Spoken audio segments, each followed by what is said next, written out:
while. Let's get it going.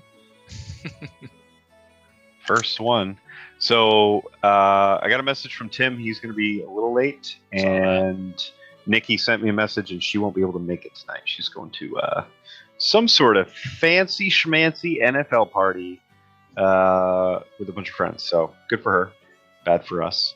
Well, not for me, mostly for you guys. So you're going to be one short. So we get to get ganked on the mountain. Yep. Because she wants to go to a football party. Like, I forgot about where we ended every time. Yeah. And then it all came flooding back. Yeah. Oh, yeah. Yeah, I mean, Chiron is in a compromised position right now, which I think will lend itself to a lot of fun, awkward moments. Yeah. Once we theoretically escape this horde of orcs on our ass. Mm-hmm. You got the scouts. All right, cool. Let's give Kara a couple more minutes to jump on, but we will get started. Did you take a look at Strixhaven, Jeremy? I have not. No. What I really want to do is we got the tricorn out. There we go. For good luck. That's canon. I want to get into a game shop and actually, so I want to get a hard copy of Fizbin's first of all, because that is a book I will reference. Yeah. Like, well, I'll be honest with you, from a player perspective, there is a almost certainty that it would have been a very hard decision if I was playing Ranger to not be a Drake Warden if I was starting now. If I was playing a Ranger between Gloomstalker and Drake Warden, just like sounds cool as shit. Yeah. So I got it on D&D Beyond, and I kind of read through some of it. I love the introduction with the song or the poem. Yeah, it's cool. It's cool. And the kind of the history of where these draconic lineages come from. All of that is really cool. So that's something I think I need in hard copy. I'm not really that interested in Strixhaven's. I mean, it would be cool as shit if I was like, let's play a short campaign in a magical university and all that stuff. So the setting I think is cool. I'm just not like, I'm not going to run a game in that anytime soon. But if you were like, my next campaign, I'm going to run in this and I'm dead set on doing a university. Okay, cool. I'll do whatever. It'll be fun. Yeah. But I will say I heard somebody reference an Owlin barbarian, and I was like, that sounds cool as shit too. Because they can't wear heavy armor and fly. So I was like, I think the natural inclination with that owl is either be some sort of rogue type or a ranger or some stealthy, or maybe even a druid or something, because it's whatever. But to be a barbarian owl, like just wild, coming in wild, like I don't know, it seems super fun to me. I mean, I had a great time playing Sir Hammond. Yeah. As like against type, a charismatic barbarian, like one that didn't really like rage per se, but just kind of focused his anger. Yeah, when you did that, you made me think a lot about playing personality type against character choice or against class choice, or even in some case lineage choice or whatever. Like, just, it's not that it's bad. I was even thinking about that with Sartos the other day or actually today, because there's the whole construct that people are always bitching about horny bards. Yeah, and I'm like, I mean, I played one, but it's pretty fun. bad stereotype. It's a bad stereotype, but it's fun for a fucking reason. I mean, look at Scanlan's probably the most popular bard to ever play D&D by a long shot. I mean, as a D&D character, yes, probably. Yes. There's some other pretty good bards out there within like novels, but yeah. For sure. And then aren't that way, obviously. Yeah. But I'm saying in the specifically D&D player type. And there is that whole mea culpa he goes through where he sort of changes his ways or whatever. But that's beautiful. If you can play a horny bard as long as there's some depth to it. Anyway, my point is, those are fun. The stereotypes are fun for a reason, probably. Aragorn Ranger type. But why do you think Ward is the way he is? Right. Yeah. But But then it's like there's always those memes of like your first character, I have this, that, and the other going. It's all like very stereotypical, like this is super serious. And the third one is like I'm an Owlin barbarian who loves spray cheese or something. Like it'll be some weird, weird haphazard thing. Yeah, who's always looking for the whiz. Yeah, exactly. Yeah. So. Yeah, for sure. I kind of like that sort of thing, and it was fun playing a charismatic dragonborn. Yeah. That wasn't very strong, but like I don't know. I liked playing him as a leader instead of a fighter. Yeah. Like more like first to fight, not necessarily like only fight. Yeah, I guess like that was what I was going for. So it made me feel like you had definite dad vibes. Oh yeah, that was intentional for sure. Yeah. Which was great. It's like, how is everybody doing? We need to help everyone here and get them through this forest. Which is great. It's great. Yeah. All right. Does everybody have a battle buddy? Well, it's like even like Finley, when you played Finley. I was thinking about that the other day. Didn't we do a thing where you pretended to be Sartos's child? Yes, and I messed up partially on purpose and partially on accident because I slipped into Finley's accent. I had been trying to do like the Sartos accent, and then I slipped into the Finley's accent and started using the big words. And Steve called me on it. I'm like, no, that's fair. Like, Finley, yeah. Roll another deception. Damn it. Yeah. It's funny because for whatever reason in our long form, this regular game, we haven't gotten into too much non-combat hijinks. Like there's been hijinks that have resulted in attitude or bad rolls or but we're not a particularly like prank, or our plans are more, we tend to be more not realistic, that's not the right word, a little bit more practical in our plans, or we try to be. They're not like, I'm gonna pretend to be a child and you do that stuff. And this is not a good or bad thing. I just think it's just, I was thinking as that popped into my head when you did that, when I was laughing and thinking about that. That was one of the more fun times. That moment was one of the better times I've ever had playing D&D. Yeah, it was pretty silly. All right. Well, looks like Tim might be jumping on a little bit later, but we got everybody else. So we can get started. Who would like to do the recap from last session? I feel like Chiron maybe should kick us off. How about that? Yeah. I feel like I can do. At least kick us off. So I think that we started last session, and I was with the body of Micah. Is it Micah? Mm-hmm. Yeah, I was with the body of Micah in the woods, kind of below the mountains where the rest of the group was. Whereas the session before, I had done the whole thing with the sword and blah blah blah. And so I started that session by taking a nice stroll through the woods, and I didn't notice at the time, but behind me there was, being a druid, of course, they would expect I'm like communing with nature by walking through the woods, but then behind me there's this big black swath. I didn't notice that though, because I was too busy turning into a giant eagle and launching up into the air and then flying and soaring over the mountaintops to see if I could maybe spot where my friends were. I eventually was able to do so. And I swooped down there. And as I swooped down, I lost sight of all but two of them, I believe. I think it was Koli and Nova. Is that correct? Yes, that's right. Mm-hmm. Oh, yeah, that you saw them. Yeah, I only saw Koli and Nova. Yes. Then I landed and kind of swooped down and landed and approached Koli, who gave me the 15th degree. And I was, and as I was kind of observing them, I also saw, I think I saw two groups. That's right. You saw two groups that were approaching your allies' position. Now they were over like some other peaks, so they couldn't be seen by the rest of your group. But because you were flying, you had a bird's eye view, and were able to pick up their locations. Oh, that's what that means. Okay. Yeah. Okay.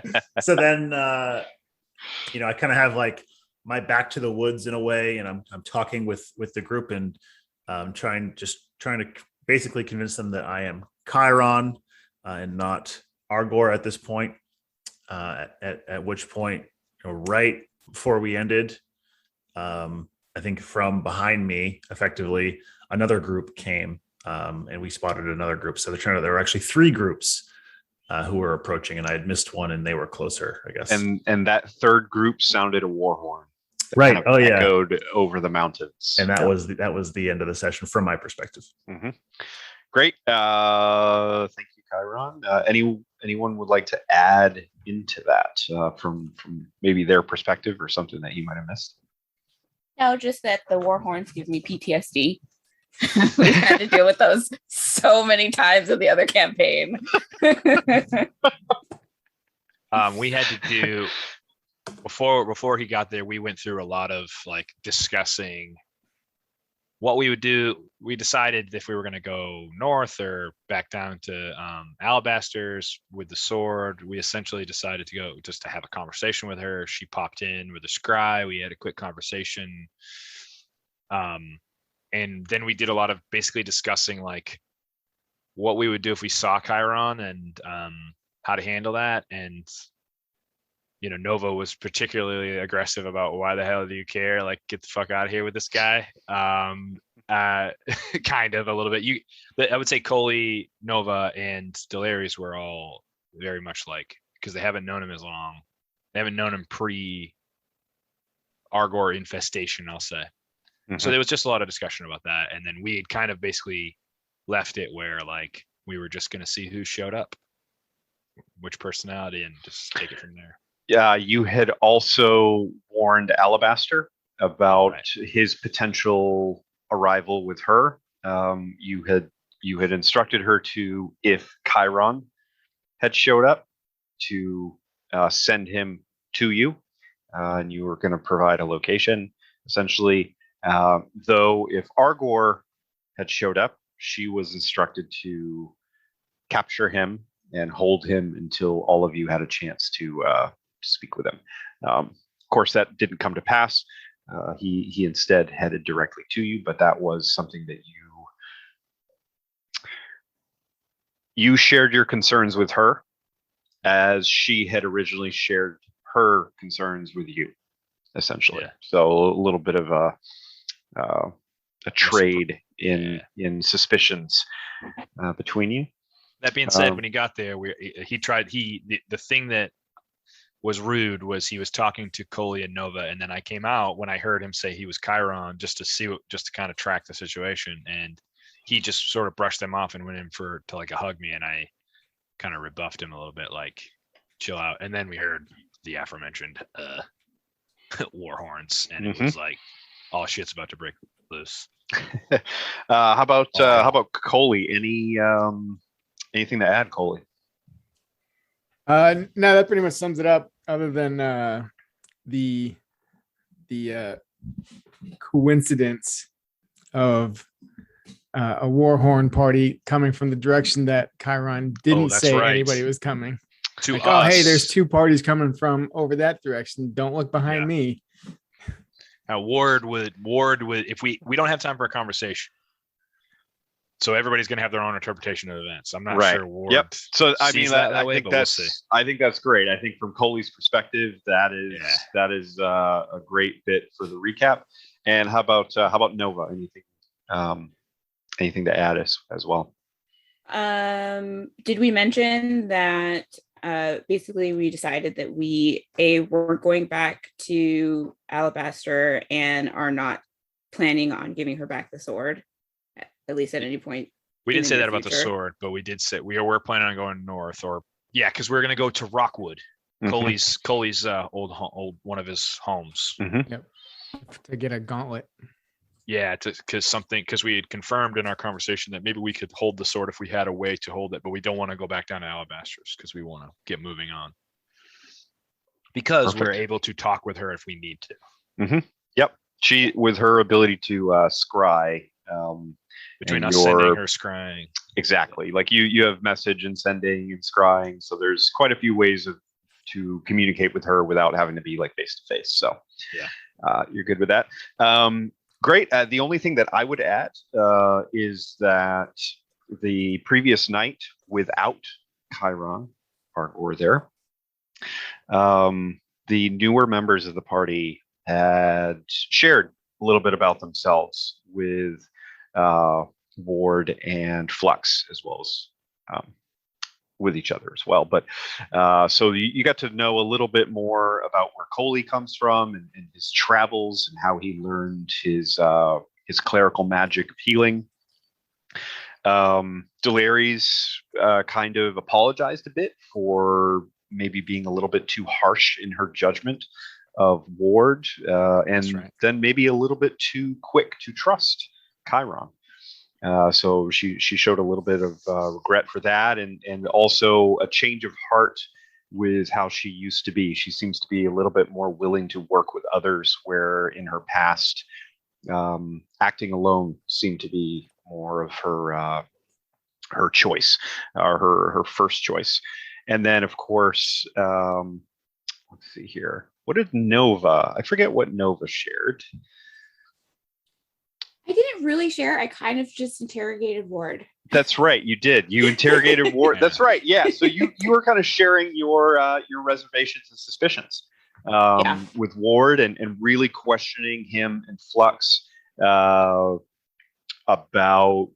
Argor. And of course, they came to his defense in providing that when he went by the name Chiron, that he was very different. He was a healer. He was a provider. He fed two separate cultures. Both the Sand Tribe orcs. He grew them an oasis in perpetuity. In perpetuity, yeah. And then a short time later, making sure that all of the survivors and the defenders of Kholdim were fed after enhancing their existing farms in that city. So, very, very uncharacteristic behavior, at least from Nova, Koli, and Delyaries' perspective, because for the most part, the three of you have kind of known him as Argor, this militant, violent, aggressive Goliath with questionable motives, and somebody that has perhaps means you harm, and you're not entirely sure where this is going to go. So, with that, let me share the screen as the war horn echoes throughout the mountain peaks. There we go. And you find yourselves on separate peaks of these mountains.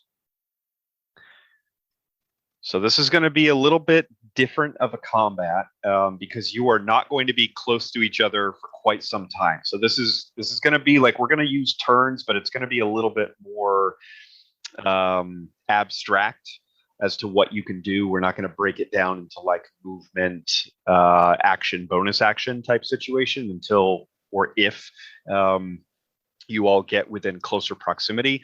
But figure that at this point you are hundreds of feet apart on these separate peaks, hidden among them. And so all of you are within these these ridges and peaks of 3. And then these scouts are on 1, 2, and 4. And then, of course, to the southeast, there is an additional kind of ridge peak that you'd be able to access fairly quickly. And we're going to, instead of all the details of the terrain, because we're working kind of on a very large scale for this, and we've done this before. Basically, if you're looking for something, if it's reasonable, it's there. I'll have you roll an investigation check or survival check or something like that to see if you can find one, and then it will be there for you to use to your advantage or disadvantage, whatever that might be. So, you have heard the war horn So currently there is only one group in sight, and that is the group that is on peak 4. Though Chiron / Argor has verbally warned all of you that there are 2 more groups coming from behind peaks 1 and 2. So, and you know that the timing of those groups you've got a bit of time. I believe it was, let me check my notes real quick. I think it was peak 2 is about 30 minutes away. And I think peak 1 was about an hour, maybe a little bit over an hour. So this is not a fast pace type of situation that's going on, but it is still time sensitive because of the amount of time it takes you to move throughout these mountains. This is not a quick, all right, we're just going to sprint off and hide amongst, the trees or dip down into a valley or a gully or, try and track through a river. The scale is going to be a little bit different. So cool. With that, I want to hand it over to all of you because that first scouting group has sounded the horn. That was an action essentially, and they have also loosed a couple arrows at you. They have come close, but they did not hit. So from their vantage point, you were definitely within range of their arrows. Ward, you would know that they are probably at the limit of their range, judging by the arc of those arrows and your sharpshooter ability, being able to gauge distance in the way that you do. So 120 feet-ish or less, possibly something or somewhere in that range. They're longbows. They're longbows. Okay. Yeah. So you're looking at probably upwards of 300 to 400 feet. So they might even be firing at disadvantage, but they're barely getting there. Exactly. They're just barely getting there. Yes. Okay. And so if we had wanted to go to Rockwood, we know that that's in the general vicinity is north, and that's the way we're trying to go, right? Yes. Yep. And this map is, imagine it kind of skewed a little bit where if you drew a line between 3 and 2, that would be due north in that direction. Through the peaks. Classic. Yeah. But definitely not. They're not in our way currently as it stands. Correct. There may be other groups we don't know yet. Well, you do know. You do know that there are 2 other groups out there. But we might be able to. Yes. Right. Yep. There might be a way through. Is the point. Exactly. Right. Yep. Okay. Cool. So I'll hand it over to all of you. And the other thing is, because this isn't going to be like a typical combat, kind of do what you need to. If it takes too long, I'm just going to have the enemies act. So there, you know what I mean? So it's this isn't going to be all right, everybody gets a turn and they get a turn. It's just because there's so much distance here, there's a little bit of leeway with that. So as soon as Chiron hears the war horn, he's going to look behind him startled and put his hand toward his scimitar and then look back towards Koli, who it kind of cut the horn kind of cut off our conversation a little bit. Mm-hmm. And I'm going to look back at him with big eyes, expectantly. Just shake my head. Maybe run towards Ward and the others, and maybe find some cover and kind of regroup to start forming a plan if we want to prepare for attack or if we want to start moving towards our general north towards a general direction and maybe circumvent some of these war parties coming towards us. Mm-hmm. So you do have previously where Ward, Flux, and Delyaries had hid a kind of a I'm trying to think of the right word, like a crevice in between a couple large rocks. So if you go into that, you will have full cover from anybody attacking. So you can safely stay there and have a discussion and plan out without having to risk getting hit by any arrows. Yeah. So if he runs over, since I know where that is and those 2 weren't in there, or those 3, I'll say back here, and I'll start jogging towards back into that crevice into the crevice the crevice we go. Okay. So you join. I believe Flux and Delyaries were both still they there. Stayed in. So they kind of see you rush in. They make space. Koli, you kind of join. Nova, are you going in as well? Yeah. Okay, so Nova follows, and then Chiron, the final one, you approach the crevice. Does anybody prevent him from entering the safety of this rock formation? I don't. Okay, all right. In fact, even though he probably towers like 3 feet over me, I'll probably grab him and pull him in, and maybe like kind of push him towards the back and be like, "Explain yourself," kind of thing. Okay, all right. So now's the time for the interrogation. I imagine, and I don't want to speak for her, but Delyaries was pretty confident with her crossbow out. I imagine she has that crossbow like tentatively trained on Chiron right now, like not like menacingly, but definitely like holding it kind of at the ready in your general direction. So if this is the opportunity for interrogation, go for it. Otherwise, you can do something else. Is anybody? I should ask this: is anybody keeping watch, like peeking out from this crevice to see if they can watch what's going on outside? I will cast. So we run in there, and I will right outside wherever the first part of the crevice is, or where the first part where I could see that vantage point from. I will cast a rope trick right there so that I can see out that little window up onto that crevice from that rope trick. Oh, okay, cool. All right. So that way we have 2 places we can get into. So I'll tell them. So I'll just say open, and I'll say you. We don't have time. So make it quick, whatever you're gonna do. Chiron, convince them. And I get into the rope trick and start just keeping watch. Okay, perfect. So Ward, as you say that, you climb into your small little pocket dimension, climb up your rope, and you peek out safely. You can see that the scouting party that initially arrived and blew that horn as a warning is now kind of cautiously picking its way along that ridge. Kind of they're all moving, one and then leapfrogging, and then another one pops up, and then another one ducks out and then pops up, a dozen or so yards a little bit further down the ridge. They are slowly moving to try and get a vantage point into this crevice. You've got some time. But not long. It's gonna take them a few minutes to move to maneuver into position. Okay. But they are maneuvering. Okay. So that's kind of what you're watching for right now. And let's go into the crevice to Koli and Nova.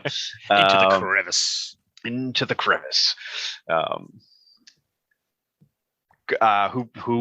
Who wants to push this issue? Koli is taking and you don't the lead on this. have to. It just kind of seems like that's what you want to do. It sure seems like it. Yep. I'll like get face to face, even though I'm probably like mid chest looking up. I'm like, this is very convenient. And you say, or you kind of what That's you said. infer. This Yeah, is very say. convenient. Oh, Yeah. this is very convenient. Yeah. Like pointing up at you, like I see what you mean by that. Chiron doesn't actually say that. Chiron kind of looks at him quizzically, and then a look comes over his face, and he kind of nods, and he's got a little bit of a scowl on his face. And Chiron will take a knee so that he's at your level, Koli. And like 5 feet tall. Yeah. Yeah. So I'll cut 3 feet off, and I'm going to cast Druidcraft and try to pull. Are there any dirt around us? There is snow, ice, and rock. Yeah. For the most part. Yeah, unfortunately. Okay, never mind. I'm not going to try to cast Druidcraft. I don't really think it would work in this scenario. But I'll keep my eyes down in deference to Koli, and I'll say, "Oh fuck!" Sorry, I just flew off my hand. That's what you say to Koli. Yeah, I say, Oh fuck! Well, I'm convinced. Yeah. I feel like Koli might be convinced by that. Yeah. I'll say, Up here in these mountains, Koli, there is a dark power. It emanates from everywhere. And I am sure you have noticed it once or twice.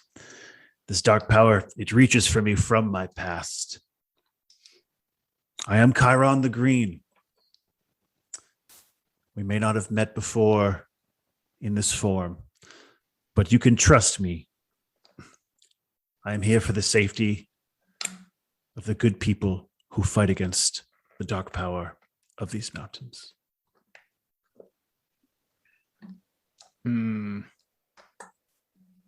look over at Nova. What do you think? I think we were doing fine, and now we have 3 groups of orcs bearing down on us. But I don't know. And I'll reach out. Delyaries, even with her bow, her crossbow kind of loosely, trained at me, sort of. I'll reach out and with a touch, brush each of their foreheads and cast Longstrider on the 3 of them. Boom. Okay. Level 3 Longstrider, and I'll say, I did not bring orcs here, but I can help you to escape from them. Run fast. Ward, go ahead and roll perception. Oh 15? no! Oh no! 15? 15, not terrible, but Okay. I'm gonna say with that. oh wait, no, wait a second. Is that even possible? No, yeah, 15. Okay. It was the way it was. I rolled a 5 and I have a plus 10, but when I picked it up, the face was a 15, and so it made me like, did I see? Anyway, we're moving on. I get it. Did you just gaslight yourself? I gaslit myself. Yes. Okay. So you are carefully watching these enemies kind of pick their way across the ridge, and it's hard to tell because they're definitely staying like in partial cover. They're kind of peeking up and training their bows, seeing if they can get a good vantage point, and then ducking back down, and again, kind of maneuvering into a position that will give them a shot at where you're hiding out. But you notice that at least 2 of the 3 or 4 figures, it's hard to tell exactly how many they're in the group because you're only seeing 1 or 2 at a time, are not orcs. They simply are not as large or ruggedly built as the orcs that you've encountered before. Definitely slighter frames than an orc. Okay. Am I noticing that they're making better time, or is it just that they're amongst the group? They are. There's amongst the group. Yeah, it seems like they're all working in tandem. And Okay. the other thing is that you notice they all have a matching uniform. Like they're all wearing roughly the same type of clothing. Okay, but they were definitely with the orcs that were firing on us and everything. You're not entirely sure that they were orcs.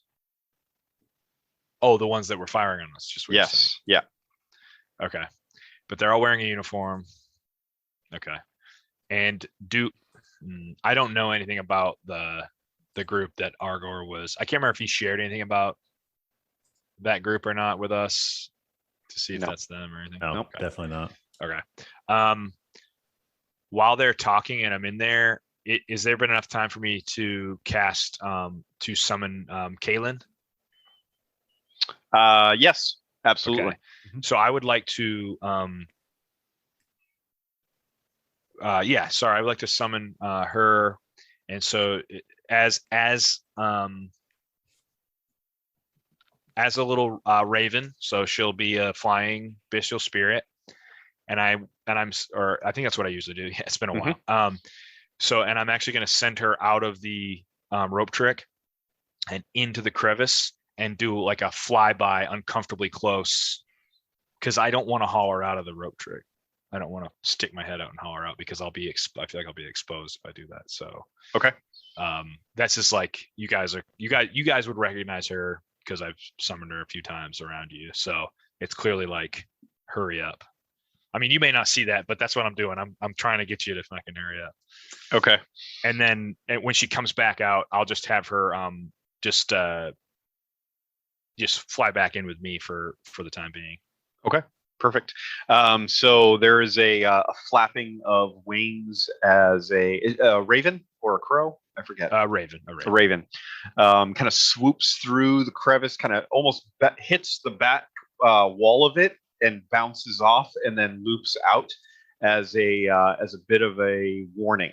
You recognize this bird as Ward's bestial spirit. So this is perhaps a way to hurry you up, or the fact that he is out there watching. You're not entirely sure. That's fair. Yeah. Either way, it's fine. That's what you see. All right. Ward, you see one of the scouts kind of stand up a little bit taller, draw a bow, fire once, and then pull a quick second arrow and fire again. And you see both of them kind of arc and clatter harmlessly off of the rocks around you. Okay. You don't believe that it was aiming at you, and in fact, it almost seemed like it was just trying to get a response, trying to figure out like where you were, trying to create a little bit of sound to see if anybody would like poke their heads out, and so they could get a bearing of where you're at. But you can tell that they're getting pretty close. You've got maybe a minute or two left before they will get enough of an angle on your hiding spot. Okay. So yeah, you guys see Kaylin come in, just like do a flyby on your faces, really annoyingly in your faces, flying through you. Okay, Chiron.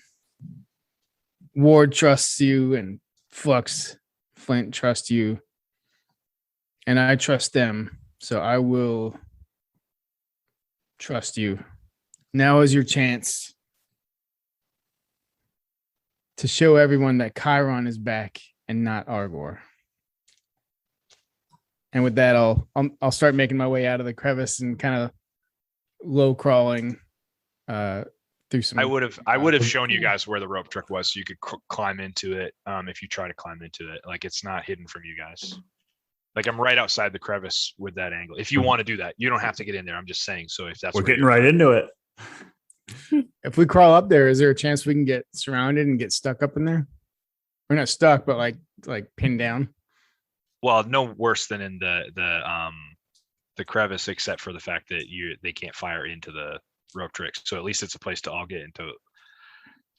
Doesn't have, if you're on the way out, I can pop out and we can start running too. How long does rope trick last? An hour. Huh. Yeah, why don't we just get in a rope trick? I mean, are they going to hang around this spot for an hour? Yeah, I did it so you guys could have your talk. I was watching. You guys went in there, and can we all fit in a rope trick? Yes, it can fit 8 medium humanoid creatures. So even with Chiron's big ass, we can get in there. Nice. So it's up to you guys. I'm just sitting in there doing my thing. So Koli, on your way out, did you go into the rope trick?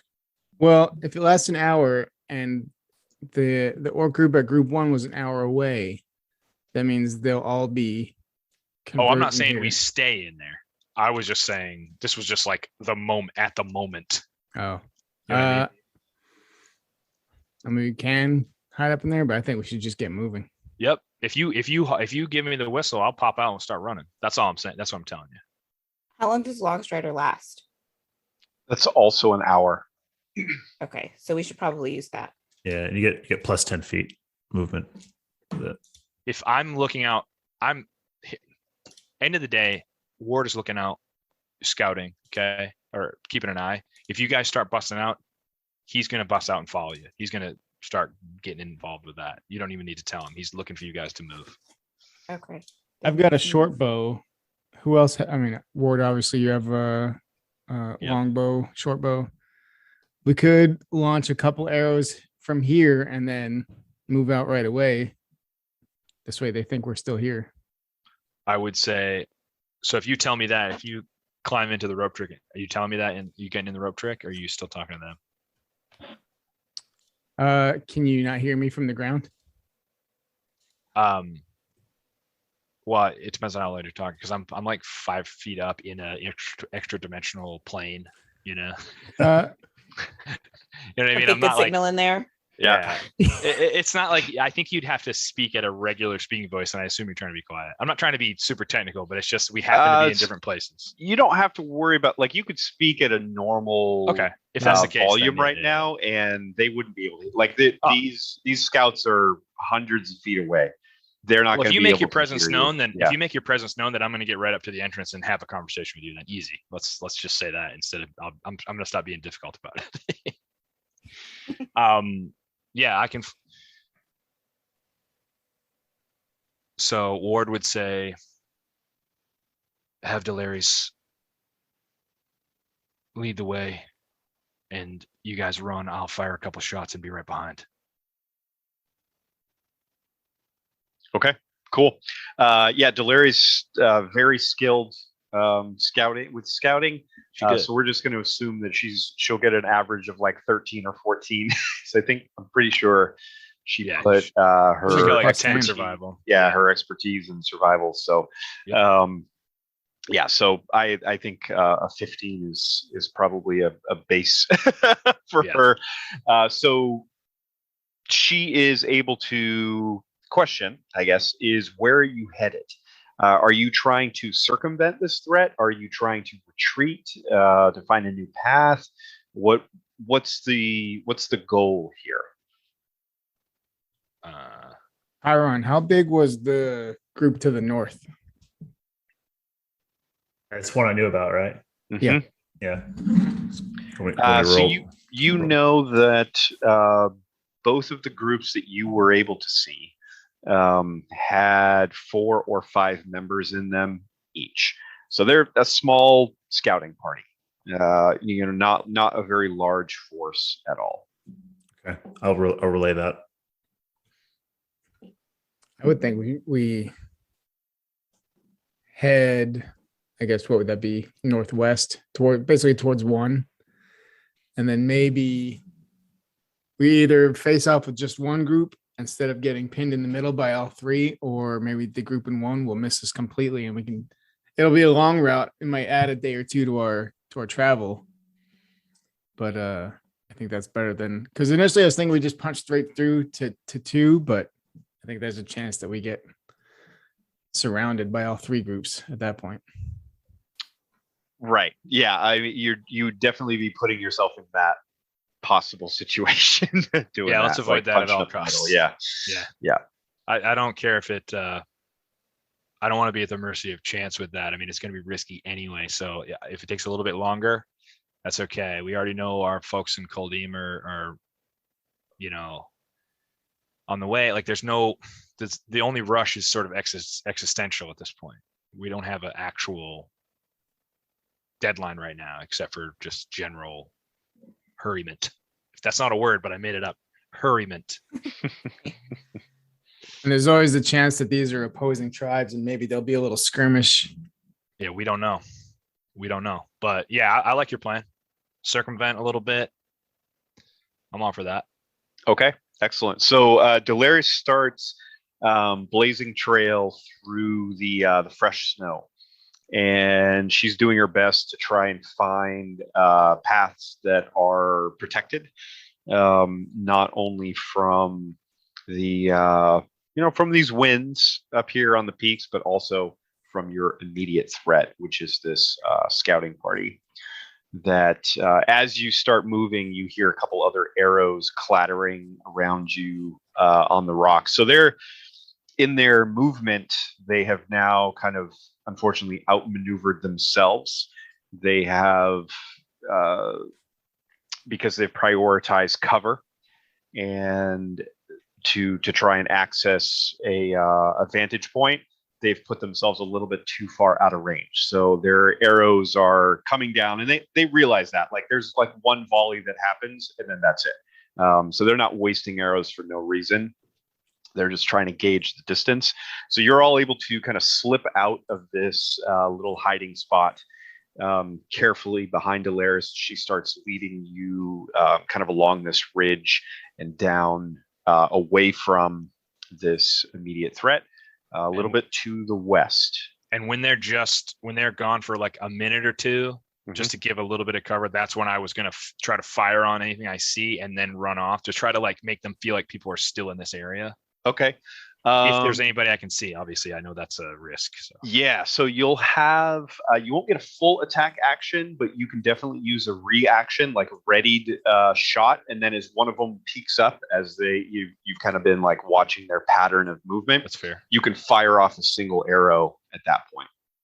That's fair. Yes. And you're with sharpshooter. The range is within your max, within the 600. Okay, cool. So, and you bypass cover. They would have normally half cover, but you bypass it. Okay, cool. Yeah, so I'll hang out as soon as I see one pop up. I'll shoot, and I'm actually going to send Kalen up in the air to make a little bit of noise around me as well. Maybe to just like distract them, so they look up and start looking in that direction. Yeah, maybe? I kind of want the help action. I mean, I'm not sure if it would. I kind of want the help action, so to serve me, but also to make more noise to make sure that they think that there's actually more than there is going on over here as well. Got it. Yeah, I think that's great. I think the distraction will function to make sure your target stays out in the open for just that like half second more. And give you a good shot. So yeah, go ahead and shoot with advantage. Fire that arrow with advantage. Oh shit. Okay, I'll do that. 18. 18 hits. Okay, I rolled a 2 and an 8. Okay, all right, I'll take it. Okay. Oh, and then damage. Obviously, that's important. What are you running around picking up all the arrows that miss? I would be if I wasn't just trying to do a hairy situation. 11 damage. 11 damage. Okay, cool. All right. You see that figure kind of like where do you hit? Like what part of the body do you hit with that? I think so. When he pops out and he looks and he's this being kind of looking at Kalen, when he looks up, I actually hit him in the head, but it's not a killing blow because of the distance, but it sort of just slices him across the side of the face and like kind of like takes out, like blinds him with his because it hits him at an angle. Okay. So he goes down. You hear very faintly scream, kind of very faintly because of the distance. Yeah. But that figure kind of like falls out of sight. Okay. All right. And as soon as that happens, I'll start trying to stealthily catch up with my crew. Okay, great. Sure, you're able to do that. Do you have Longstrider? Who'd you cast it on, Chiron? I don't have Longstrider, but I'm not slowed by anything that's non-magical. It was Delyaries, Koli, and Nova. Or I shouldn't say that. I'm not slowed by anything. I'm moving through non-magical difficult terrain doesn't cost me extra movement. Okay, cool. So that's what it is. All right. So nothing slows me. Well, the problem right now is not slowing; it's the fact that you're not as fast as everybody else. Well, I have 35 walking speed and I have a climb speed of the same. So I feel like so you'll be able to pretty much keep up. Yeah, that's fair. That's right. Yeah, it's fair that they would have a head start and I wouldn't be like, oh, I'm there in 2 seconds. That's totally because you figure Delyaries is going to be doing move dash. Yeah. Oh, she's her and Flux are the fastest of all of us. Yeah, the two of them are going to be moving pretty quickly, and then Chiron with his Longstrider on the other, the others will kind of catch them up pretty quickly too. So that's fair. All right. So as you exit the your rope trick pocket dimension, you kind of like give a look back, a last look, and you see two other figures kind of stand up ready their bows and fire. You're going to be basically the first person to be out in the open with a full attack. They That's are rolling fair. with disadvantage, though. Yeah. One will hit. That's a 15 and a 16 on the die, so that will be one hit. That'll do it. Does 16 hit? My AC is 16. Okay. And a miss. Okay, so that was pretty good. They had a couple ones. So you're going to take 2. Nope, wrong dice.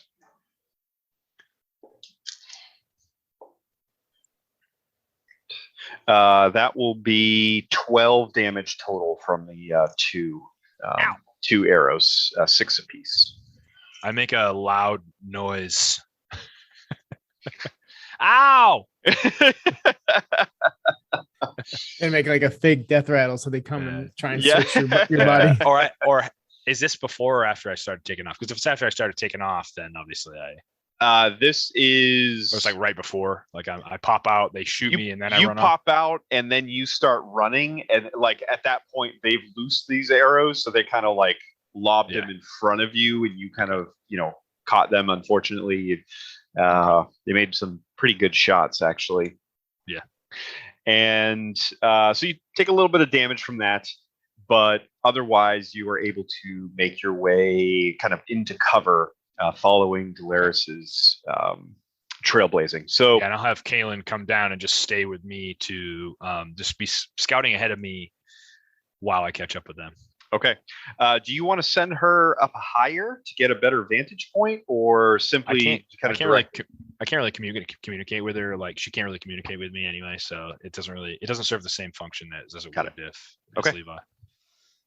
Oh, that's right, because yours it's just a spirit. It's not a Spirit, she's familiar. Yeah. Got it. Okay. All right. So you are able to kind of spend some time making your way across these peaks in 3 in these mountains. Since Delyaries isn't here, normally I would have her make a check. So I'm going to have one of you do it, and maybe Chiron. It might be you. Since Ward is kind of bringing up the rear, kind of covering all of you, go ahead and make a survival check. To basically, this is going to determine how effective your trailblazing is in finding a path that A, keeps you in cover, and B, takes you to where you want to go. I'm gonna use the coin, please. Sure. Nice, worth it. 23. 23. Okay, perfect. It was an 8 without it. It was an 8 without. Oh, that was going to be bad. Yeah. So with a 23, you and Delyaries are kind of working together in tandem. I'm imagining you, especially because you're more familiar with this mountainous terrain, right? Like this is what you grew up in. You are Cliffborn, and while you might not go by that name anymore, that is your birthright. So the two of you, I imagine, are like splitting up and following different possibilities, and then coming back and sharing what you found, and then choosing the best direction. So between the two of you, you're able to kind of cut paths between these peaks, over ridges, and up some slopes that provide you great cover, and have basically brought you northwest up towards peak 1, and you're kind of making your way up those peaks. Now, before I make this assumption, did you want to go? Just because I have this map doesn't mean there's not more mountains, to the west and the east. Did you want to go further west than those peaks? And really try and like loop around that other potential threat? Or did you want to maybe confront them in those peaks and then go through them? I'm not up there making that decision with you guys, really. So it's you 3.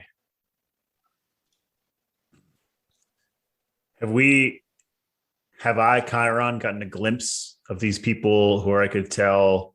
Because you said that some of them were not orcs, where I could maybe tell anything about them. I don't think I would have told you if you didn't It see was it. it was you that saw it, right? It was you that Yeah, saw it. yeah. I wasn't withholding. It's just the timing of it. Yeah, I don't think yeah. I would have necessarily. Yeah, I'm said gonna it. say you haven't, Okay. because all like Ward was the one really keeping the lookout. The rest of you had a short conversation and then dipped out and Okay. started retreating, trying to find a different. And I probably just know they've been path. firing some arrows, right? Yes. Okay. Yep. Mhm. Okay. So I guess I'll turn to Koli, Nova, and Delyaries, and I'll say, it's just one group. Let's take them on, head on.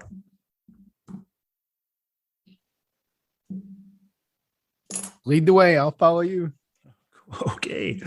All right. And so, yeah, I guess we'll head kind of not too circuitous of a route. Okay. All right. So you start kind of heading down from one of the ridges of that section 3, and work your way down into the valley, and then back up the other side. So you are now kind of at the base of that group 1 of the peaks, making your way up that side. Ward, you kind of, again, you're a little bit behind them. Yeah. And you see their path. You can see where they're heading. You kind of come out from around a small boulder. You can see their trail, and you can see at this point they're like closer to you on the other peak than the actual distance you'll have to travel, right? Because you're like going down and then up. Yeah. And you can see them. Ward, I'm going to have you, because of your position as rear guard, go ahead and make a perception check. Okay. Oh, man, I am not rolling well today. 13. 13. Okay. You can see, or rather you hear this. This is what you hear. You can hear the group that was originally made contact with you are in pursuit. And Okay. they have gained on your position because your trail is incredibly easy to follow. And they're basically able to, where Chiron and Delyaries are kind of having to break this trail and spend time like figuring out which way to go. They're able to just very quickly follow. So they are closing in on your position. They're a few minutes out. They're not, again, an immediate threat, but judging by that distance, there's a possibility that you're going to get to that other side where the rest of the group currently is, and your pursuers are going to be where you are standing right now, and you are going to be wide out in the open. So if I can see them ahead to know where my group is going, have a good sense of that, I guess I'll delay catching up with them and see if I can spend a moment disguising their trail and heading off, trying to get around. I'll be taking an even more circuitous route, to take Reuters' words. But hopefully I can leave less of a trail myself if I'm being diligent about it, if I can take whatever time I have for that. I know it's tough, but I'm going to send Kaylin behind me as far as she'll go, which is about 90 feet into the woods, perch her in a tree to keep watch. And have so up here this high, no trees. Okay, but you've far got enough basically away, you can perch up on a rock, like a little rock face. She's sitting on a rock like face. Yep. Kind of keep peeping out and tell her, as soon as you see them cross your immediate vicinity, we go, and whatever. So then I will spend some time trying to like clear their trail to make it look more natural, so it's not as easy to follow. Okay. Go ahead and roll survival, and I will have Chiron, Koli, and Nova go ahead and roll. And this is up to you if you want to roll. No, go ahead and roll perception, all of you. Yeah. You want me to roll survival, you said? Yeah, survival for Ward, the rest of the perception. 15. 10. Natural 20. Okay. Yeah. All right. So Koli, Chiron, and Nova, all three of you see Ward kind of hesitate. You see him kind of exit out of some of these rocks, and he is definitely following you at this point.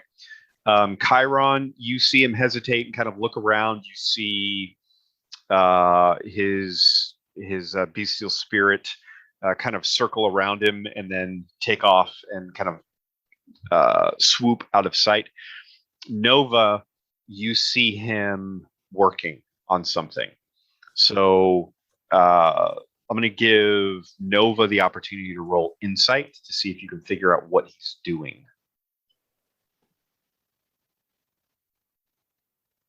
17. Okay.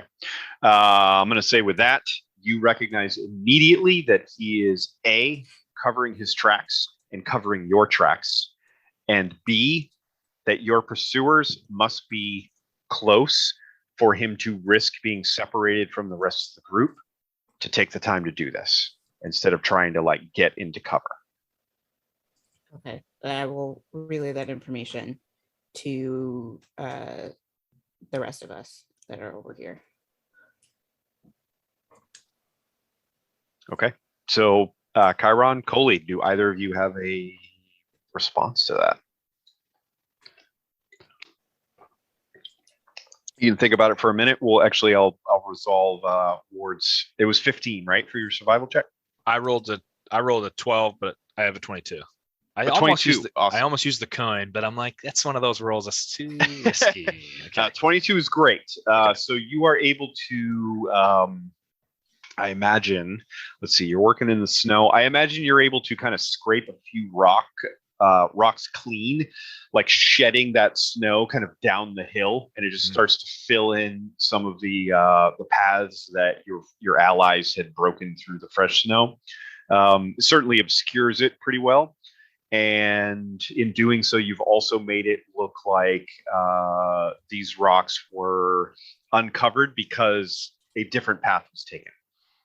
And you'll be able to, if you would like, head in that direction, you'll definitely pull your pursuers with you, essentially, if you would like to do that. That's fair. With that roll. I think so. Long term, and we can figure out how this ends up working. Since I have a beat on the direction they're going, I'm basically going to try to go to a certain point, make my trail sort of. I'm going to go what I figure is far enough to be an issue. Try to make my trail disappear again and circle back or up around, whatever presents itself. So I'll either circle around or even go more circuitous. I'm basically going to.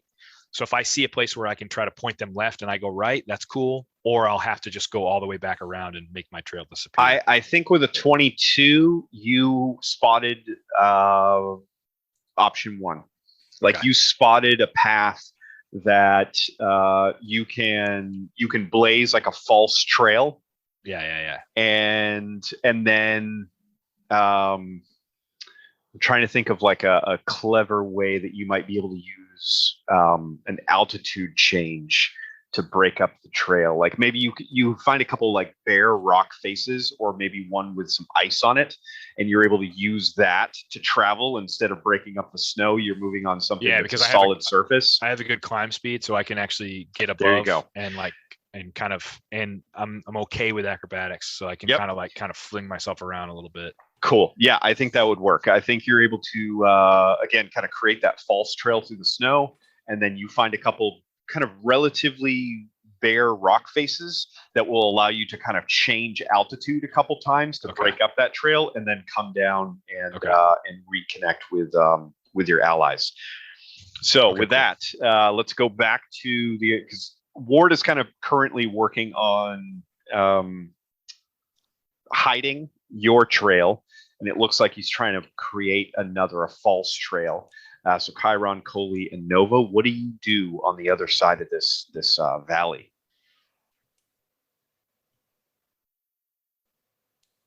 We're on the other side of the valley. Where are we exposed now?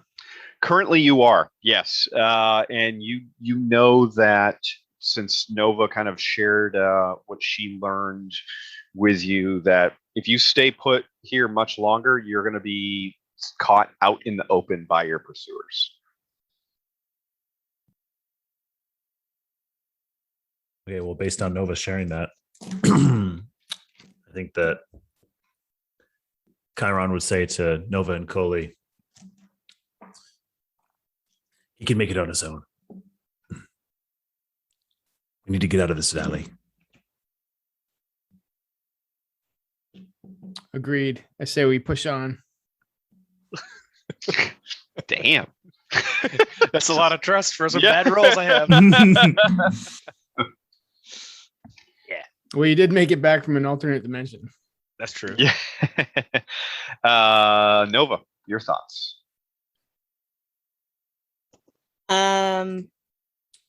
She will go with whatever they decide to do, but she is just thinking about how willing he is to just leave Ward behind. Okay. All right. Excellent. Kind of just made that little mental note of like, Yes. okay. I love it. Okay. So Chiron, Koli, and Nova, you kind of continue up this slope. Delyaries and Chiron working together to blaze that fresh trail. Maybe this time you're being a little bit more careful about how much snow you're disturbing. Is that true? Or are you just trying to work as fast as you can to get out of sight? I think we should. I was going to say, I think we should probably try to make it more difficult for them to continue following us, but that also probably makes it the distance between us shorter. It will definitely take more time. Yes. So you're going to be spending more time covering your tracks than moving away from them. Yeah. Chiron, did you have something to add to that? Sorry. I can't hear you.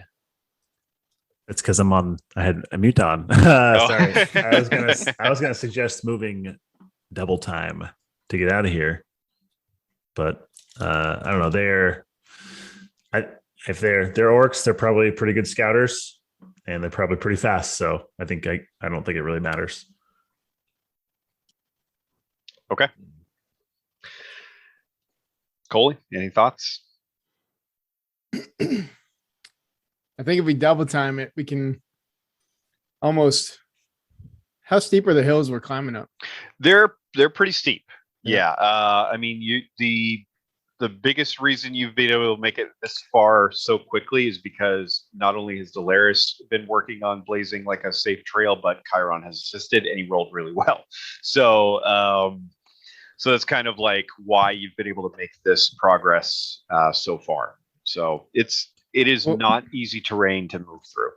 What I'm thinking, if it's pretty steep and rocky, and we're moving fast, we could maybe kick up some boulders, kick up some rocks, and maybe create like a small avalanche or rocky terrain for them to try and pursue us up the hill. So if we're just kind of like, instead of trying to hide our tracks, we're just running and just kind of like just smacking rocks and brush as we go. I could cast Erupting Earth, but I mean, it's not very big to try to do that, right? So this would be so currently you're not being pursued that closely. And you also not yet. And you also know that Ward is working to cover those tracks. But if like that's a good idea to have in your back pocket to create like a little bit of an avalanche, just kicking as many rocks loose as you can, pushing the snow. Chiron, if you could enhance it with a erupting earth or something like that. But in this moment, it's not really applicable. So I guess we just go. Okay. All right. And are you double time or just regular pace? What does double time mean mechanically? Mechanically, you're going to move, faster. This is going to give you basically the opportunity to gain ground faster, put more space between you and your pursuers. In this terrain, double timing will mean you're all going to make some constitution saves to save against exhaustion. because you were definitely pushing your bodies beyond what they normally can handle. Alrighty. A double time, I think, is the group consensus. So Okay. Nova will do her best to try and keep up. Nova will do her best. Everybody's like, Nova murders people. She's probably fine to run. Right. I mean, she doesn't have to run because she murders people. Yeah, That's because why she murdered she everybody. That's fair. That's totally fair. All right. Well, then, Koli, Nova, and Chiron, all of you go ahead and make a Constitution save. You're shooting for an 11. Oh boy. Oh no. I passed. Yeah, I got an 18. I didn't pass. I got a 4. Okay. Oh boy. All right. So, Chiron, Nova, you two are fine, able to pull deep, dig deep with some reserves of energy and endurance to make it up this hill. Koli, by the time this first stretch, making it up this peak, you are out of breath, gasping for air, and you're going to have 1 level of exhaustion. Oh shit. I've let myself go. Too much time in Kholdim. Yeah. Yeah. I was only there for a day. Yeah. That's true. You weren't there very long. It might be too long for you. Who knows? Yeah. Yeah. That one day that you didn't spend on the road, keeping that cardio, you found- plateaued. Yeah. I found the bakery. So Ward, you see your friends kind of take off running, and it looks like they understood what you were trying to accomplish, and they have made their way up that peak and into hiding. They've made it far enough, and now you have kind of cut laterally across your slope. Mm-hmm. Use the terrain to your advantage by changing altitude a few times with the these hard rock faces that will hide your tracks. And I'm imagining go and make that acrobatics check at this point to determine how successfully you are. Jesus Lord. I'm going to use my coin. Okay. For this. This is the weakest coin usage I've ever had, but I'm going to do it. And I rolled 1 better. But I got a 10 instead of a 9, so I guess that's okay. All right. 10, not great, but you're able to do it. You are able to kind of use those rock faces again with your climb speed, kind of jumping from one to the other, and then your opportunity to really clear that distance and make it even more difficult to track you.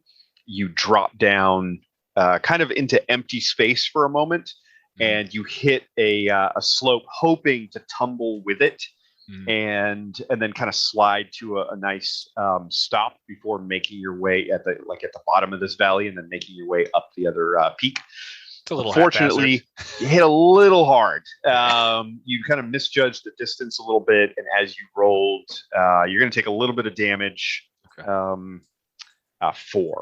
4 bludgeoning damage from that fall. I will tell you, myself, it would have been much higher than that had you rolled any lower than a 10. Okay, so maybe that coin usage was not a waste. Yeah. So I'll think to myself as I fall, and I could have sort of like tumble, and I whack I lose my breath for a second. These guys though, it's all worth it. They took care of the tracks ahead, though, I know. And as you kind of land and like the snow kind of billows up around you, I look ahead and it's like, what is your spirit's name again? I was Kaylin. That's right. Kaylin swoops down low over you and kind of looks back and then banks, and you see a couple arrows like fly by her and just kind of disappear into the snow above you. You were not the target. But you it was clearly it was too far away from you for you to be the target. But you know that they are now at that point you were just a few minutes ago. Okay. So we will. Let's see here.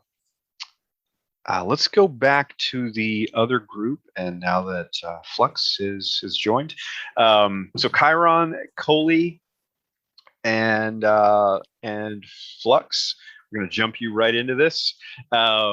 You've made it to roughly the top of this other peak. Chiron, you know that on the other side, you're not exactly sure how far away, but you know that on the other side of this peak there is another scouting group somewhere that you had spotted, and we're going to say for let's see, you move some double time up that peak. We're going to say maybe it's been about 30 minutes at this point. Like, it's taken you about 30 minutes to kind of climb these peaks, make your way through, and then get to the other one. So Chiron, Koli, and Flux, this will be your first roll. All of you roll perception.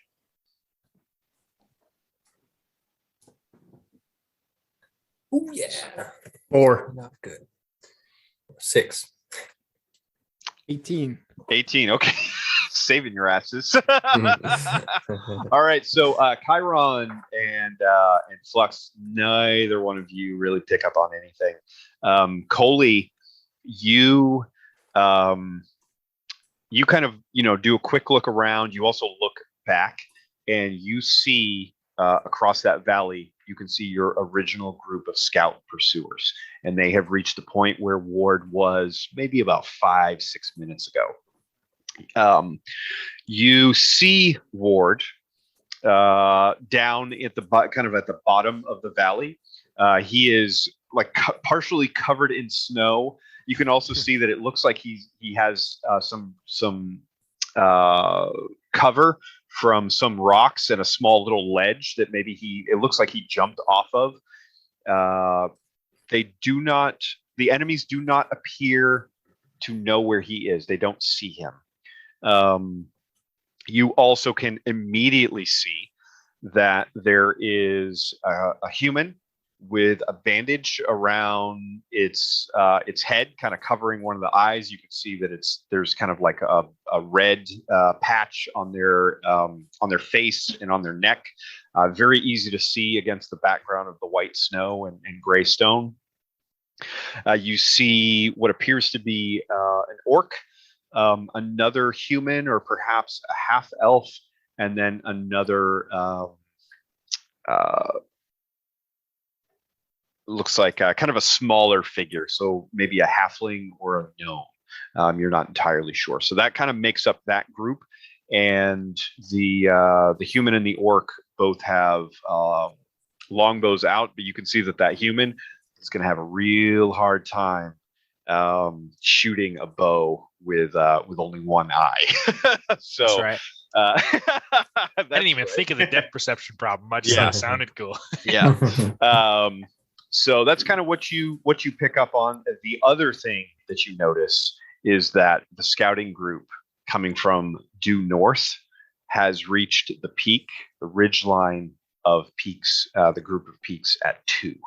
And they are now kind of looking around, and you hear now Chiron and Flux, all of you now hear a second war horn.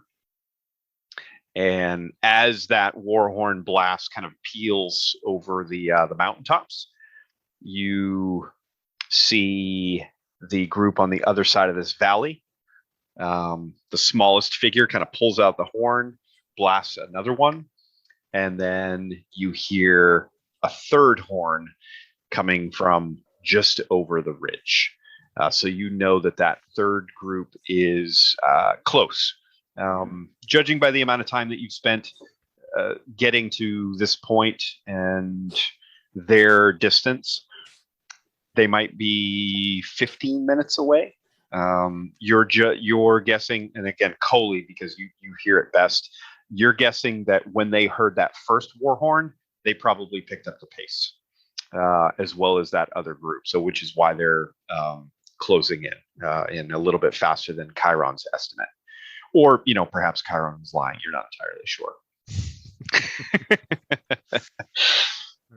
So with that, we will Chiron, Koli, Nova, and Flux. The four of you have decisions to make. How would you like to proceed? You currently have a group of pursuers that are out in the open and actively trying to find you. It looks like they haven't found your tracks yet, nor have they found Ward. You have a second group that has appeared on the ridge that is calling out and now has listened to the horns and are moving kind of in your direction. They do not see you or Ward either, but they definitely have a direction. And then, of course, on the other side of this peak, there's a third group. What would you like to do? You're muted. Button. Where's the button? There it is. Flux would probably address the immediate threat. You said the first group coming up behind us, right? How far are they away? So they're a few hundred feet away at this point. So they only pose an immediate threat to Ward, though Ward is currently out of sight from them. And I'm also very aware of where they are and what their deal is. Yeah. All right. He's All right, just deal. busy making snow angels in the valley. So. Snow angels. Okay. I would. And the other two groups, what's the distance on those? So one of them is the other one is going to be like well outside of longbow range at this point. And then the third, you don't know. You just know that they're on the other side of the peak Warhorn ahead of you. Yeah. All right. I know where Ward is. You do. Okay, Yep. Cool. So I would probably Flux would anyway go toward the group of pursuers, but of kind of circumventing Ward's position if I can, intercept them on or flank them from a little bit of a different position. So you could, because of the layout right now, if you'd like to do that, you're in a position right now to set up an ambush. Cool. So That's what none of these groups know exactly where you are. Sweet. Ward has done a pretty good job of hiding your tracks. That's why he's separated from the group right now. And you, thanks to Koli's sharp eyes, you have a pretty good understanding of where everybody else is. So if that's what you want to do, if you want to try and set up a good advantageous position for an ambush, where and in this case, two of the three groups, the only one that you wouldn't be able to really effectively set up an ambush is the one that's on the opposite side of this peak, because you don't know exactly where they are. But the other two groups, you can see them. The other thing is you will see them coming because they have to both go into a valley and then back up to where you are, which means you have kind of you have the high ground, as it were, to give you kind of an advantage, both in tracking their movements, but also if and when you choose to attack. So are you guys not going to keep going toward north? These are orcs, right? Just to clarify. No.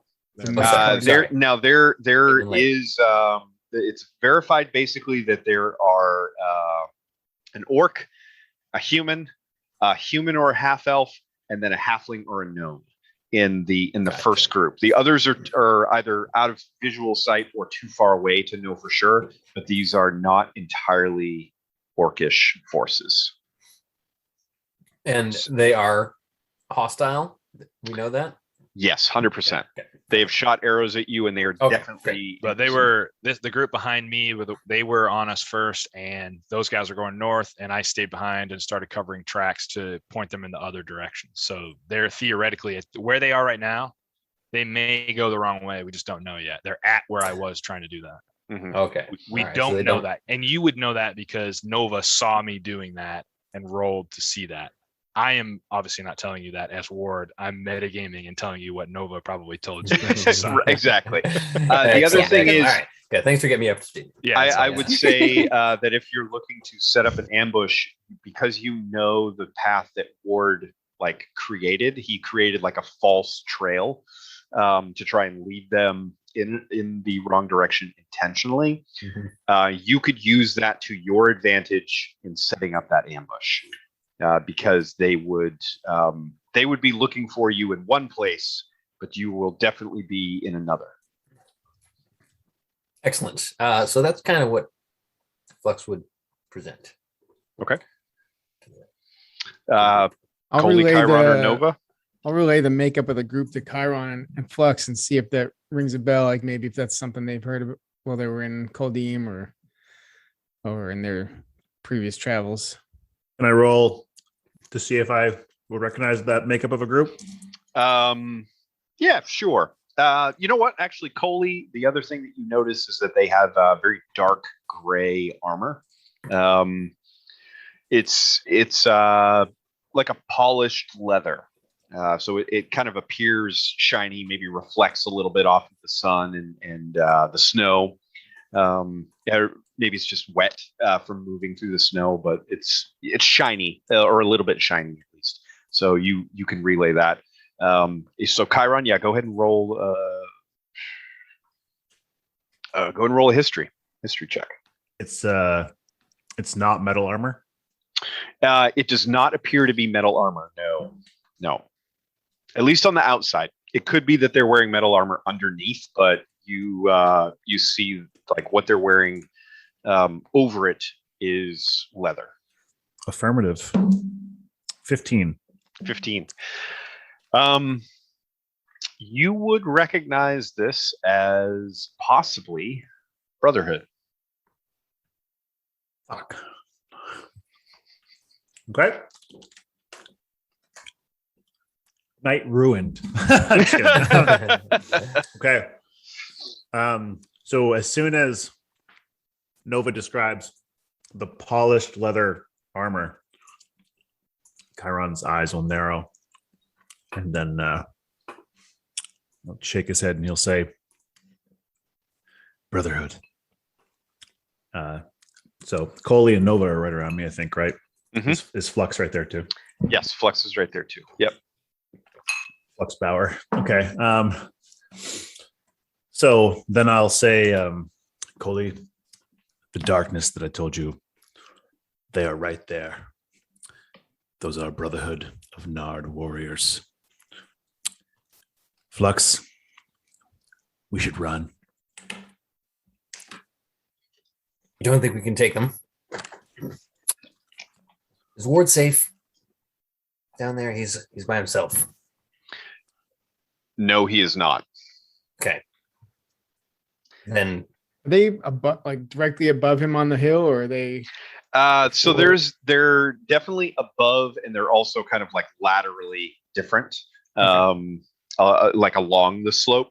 But his false trail that he created will lead them closer to where he is, definitely. And he is not going to have the advantage of cover forever because he is in the valley. Like at some point, he's going to have to move, and that is going to expose him from either this group or one of the others. You're not entirely sure which at this point because things are kind of they're very dynamic. And but he is in a very dangerous position right now. And then direct line. How far are we from the group that he's in danger from? Direct line, you guys are probably that like 150, 200 foot mark. Okay. Keep in mind that you do have a little bit of an altitude advantage on them. So if you're worried about, like crossbow or short bow ranges, like figure that you can make it because of the altitude difference. Like you'll be able to get like a little bit more distance from the height that you're at. So Chiron, would you recommend to maybe lead them astray, divert them from Ward? Wait, so the false trail that I made, they're coming towards me? Ish. I mean, they're not going towards you, but they're certainly headed more in your direction, right? Because because I haven't doubled back yet. Exactly. Yeah. I got what you're saying. Yeah. I'll probably I'm also in the- see I'm the in the path you process. made when you fell. Right. Yeah. They're not following you; they're following me. Is Mhm. the idea? Exactly. Yeah. Got it. So I've been successful in so much as that. 100%. Yes, because they are, and as you know, Koli is kind of watching them. They're definitely like looking around. They're looking for the trail, and I think at this point, maybe they've found the trail you wanted them to find. Right? You've made it. You did a really good job of making it appear that you were hiding it. Okay. You know, like it's not like blatantly like, oh, here it is. Here's the sign. Right. Yeah. So you've made it so like, oh, okay, they figured out how to hide their tracks, but not good enough, and they're going to head in that direction now. Okay. So I'll say back to Flux. Ward is an expert ranger.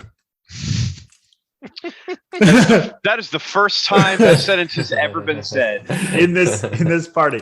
Ward is in a year and a half. That's the first time that anybody has referred to Ward as an expert at anything. The least of which a ranger. I don't even get to hear it. Yeah, there have been times where he wasn't even the best ranger in the group. Ward is an expert ranger. The power with that group is stronger than anything that anyone can control.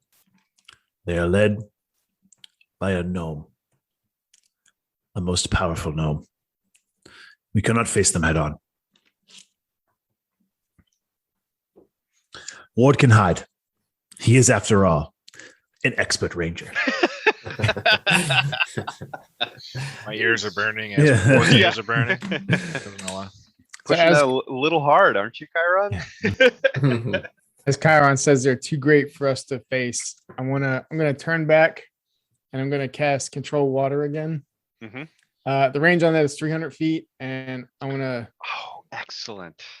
I'm gonna use the flood, I guess it would be, and create like a. It says a 20-foot wall wave, so I guess it'd be like a 20-foot wave of snow, and make like a little avalanche to try and push them down the mountain. Oh, that is excellent. So do they have like is it like maybe a dexterity save or strength save? Strength save. Okay. All right. 15. Strength save 15.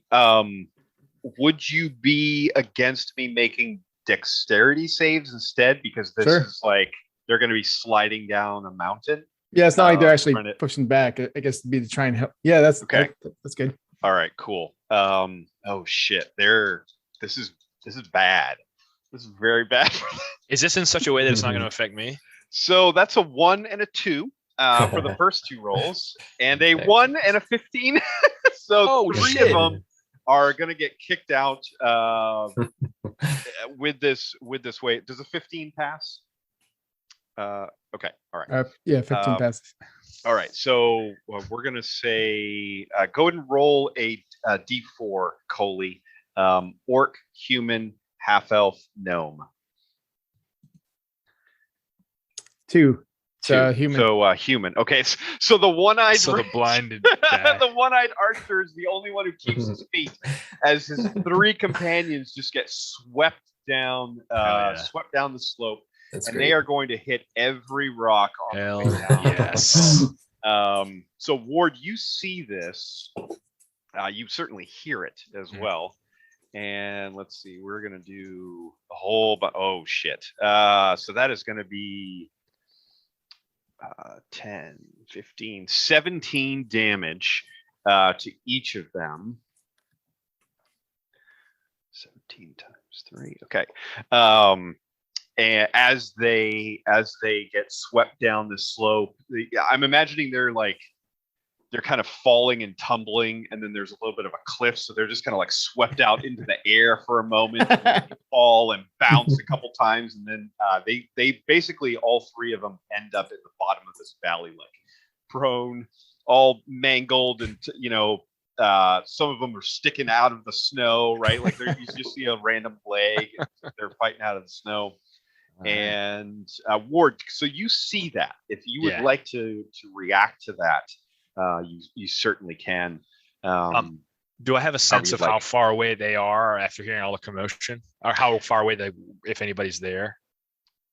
Or I guess who the remaining guy. Do I have a sense of how far away he would be? I know maybe I don't know if any of them made it, but like that area. Got it. Yeah, because you were there. Yeah. That was the position you kind of started, Yeah. and so you would Well, let you me would ask know you this. exactly where he is. Is it 120 feet or less? Yes, from your position. Yes. All right. You're just gonna pop out and tag that one, the dude that didn't fall. I'm going to send Kalen screeching at that guy's other eye. Okay. All right. I'm going to do if you'll allow me to call the shot, and that may increase his AC or whatever. So I'm going to say Kalen is again going to be providing the help action. So Okay. that would So I can normally give run out. you advantage. Okay. If you would like to do a called shot at his other eye, it would just be a straight roll. That's what I'm doing. Okay. That's what I'm doing. Come on, baby. It doesn't.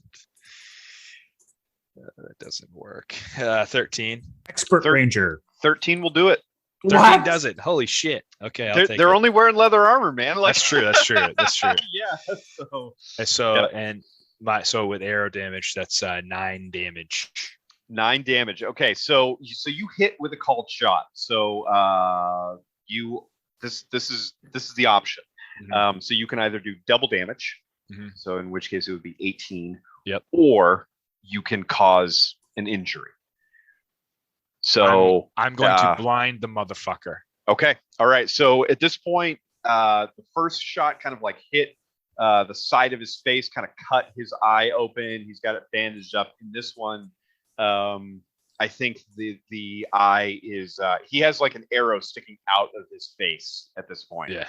And it hasn't killed him. It hasn't like penetrated enough to like go through his head or anything like that. But it's definitely hit his eye, stuck there. He's grasping. He's just screaming at this point. Yeah. I'm going to have him make another dexterity save because he is definitely more concerned with an arrow sticking out of his face than he is where he is on this cliffside. And that is a critical fail. Oh, dang. Okay. All right. Oh, my God. That's hilarious. I'm just so trying to basically send a message to this group. He and then is he going just to beats it. he is going to trip and fall, and he's going to give out the best Wilhelm scream you have ever heard yet as he tumbles, and he basically follows the path of the other three. So he bounces a couple times, flies out into open space off of that cliff, and then crashes down on his 3 companions. He is going to take, oh my God, 18. He's dead. You see him fall, and you gave him 20. Yeah, he's dead. I ran out, and so Kaylin came in and just started like darting towards him, towards his eye, so he kind of flinches. I use that turn to fire. It hits him, and my initial reaction is good because I'm thinking, because I see the rest of his party gone, so I'm like, it worked. Whatever he did worked, and this is a message to send, right? So that he's the messenger of our don't fuck with us. This is what I'm thinking. This is my split second thought. And then I see him just sort of trip and fall, and I'm like, all right. like whatever. So he is dead. He does not move, but you see the other 3 start to climb out of the snow. Okay. They haven't spotted you yet. So at this point, I want to go back to the other 4. You're up on this opposite peak. You see Koli kind of cast this spell. The snow creates this wave and kind of pushes 3 of them off. Ward takes that moment and uses it to his advantage to kill the remaining one up on that little cliff, up on that ledge. You see the other 3 start to stir, climbing their way out of the snow at the bottom of the valley. What would you like to do? And let's start with Flux, I think, because you were kind of the one most interested in setting up that ambush. So we'll give you first chance to respond. They're climbing up out of the valley. Yeah. I mean, Flux would head that direction mostly with the intent of just making sure Ward's felt okay. Presumably everything's going to be fine because things are going our way right now, but heading that way to seems like we've got the upper hand to finish them off. Okay. So you can, I mean, if you have a short bow or if you have, any spells that have a range of 120, 150 feet. Like you can Yeah. tag them from You here. can take it from here. Yeah. Okay. Yeah. Just to be Yeah. and to be clear, I was going to say you'll see me start running towards the group. Flux. I'm running towards you guys. You're right. Okay. All right. I can see that. Huh? I would imagine he could see that, right, Jim, from where I'm at. Yes. If that's the case, If then he couldn't, then whatever. yeah. If that's the case, then no, I'm gonna they're not getting up any too fast, and I'll let Ward reconvene with us when he gets here, and I wouldn't attack, I guess. Okay. All right. So they start climbing out of the snow. Ward, I will have you make. Well, I wouldn't say not to attack. You can attack whoever you want. I love it. If you would like to make an athletics check to scramble up this, because you're kind of blazing a new trail at this point. Yeah. So your climb speed is certainly helping you. Yeah. I assumed. I got to roll a different dice because I'm not. Do a different one. Let's try this one. See what happens. Athletics. So 11. Okay. All right. So you're cannot making it roll up the well. hill. It does not look pretty. And you are maybe accidentally doing exactly what Koli was thinking about doing, which was, dumping snow and rocks behind you to create a bit of an avalanche. Sure. And but I'm imagining because you're not trying to do it, you're sending down these little pebbles that are just kind of like bouncing off of the remaining survivors. Yeah. It was really more annoying than painful. As little clods of snow like catch them in the face as they climb out, and they're like trying to catch their breath, and it's they get kind of knocked back a little bit more. Nova, what are you doing?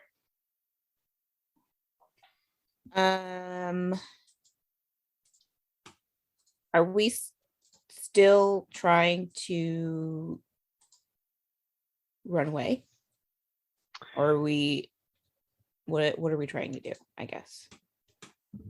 All I know is I'm Are we running waiting for towards you Ward? guys. Nobody's sent me a message or anything. I'm running towards you guys till you tell me not to. Right, you guys are probably in this moment waiting for Ward to catch up, and he is scrambling up this hillside as quickly as he can.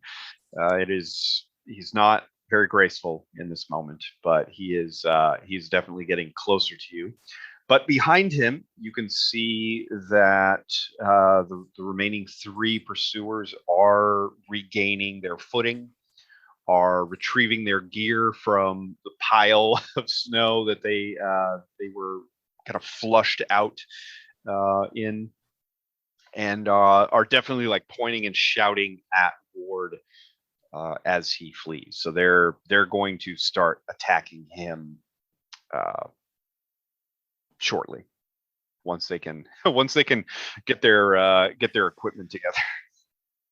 Okay, and about how far away are they from where Nova is at the moment? Between 120 and 150 feet. Figure like if you, short bow, Eldritch Blast, Firebolt range, that sort of thing. Okay.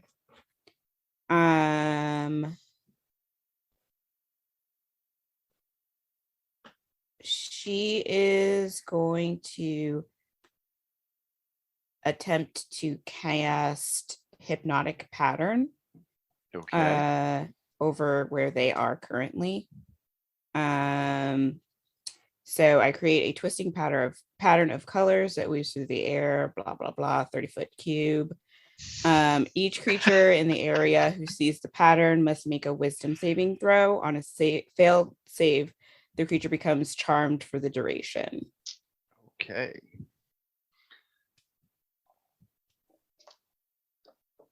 Nice. So wisdom saves. 12 and 13. Both fail. So Okay. wisdom Hell save yeah. is 17. And one more So- is a 3. So Hell yeah. Hell yeah. They all fail. Yep.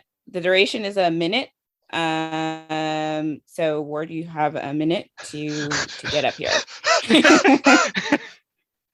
So they Also- are charmed. Like what is this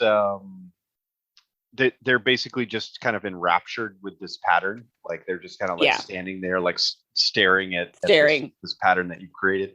Whoa. Yeah. Try to dump more snow on them while they're dazed. No, Yeah. no. If they take any damage, No, I wasn't then going to. they can then the spell ends. So Yeah. Oh, just I wasn't let going them to. leave them alone. Okay. Do they make a save like after every turn, or is that it? I think okay, so it says on a failed save, the creature becomes charmed for the duration. While charmed by the spell, the creature is incapacitated and has a speed of 0. The spell ends for an affected creature if it takes any damage or if someone else uses an action to shake the creature out of the Oh stupor. shit. So So they don't because even- all 3 of them Have were failed. charmed, Hell yeah. they don't can't have anyone to save them. Holy shit. So okay. that's fucking great. They don't have anyone to save them. Oh my god. This is great. Okay, so all right, so they're as long as Nova and you just have to maintain concentration for that minute, right? Like okay. Yep. That's All right. sick. So in that amount of time, Ward, you were definitely able to make it to the top. I'm gonna say that like they're again like these little pebbles and bits of ice and snow are kind of bouncing off of them, but it's not enough to cause damage. So they're just kind of like staring at this color wheel of imagining like kind of like a kaleidoscope.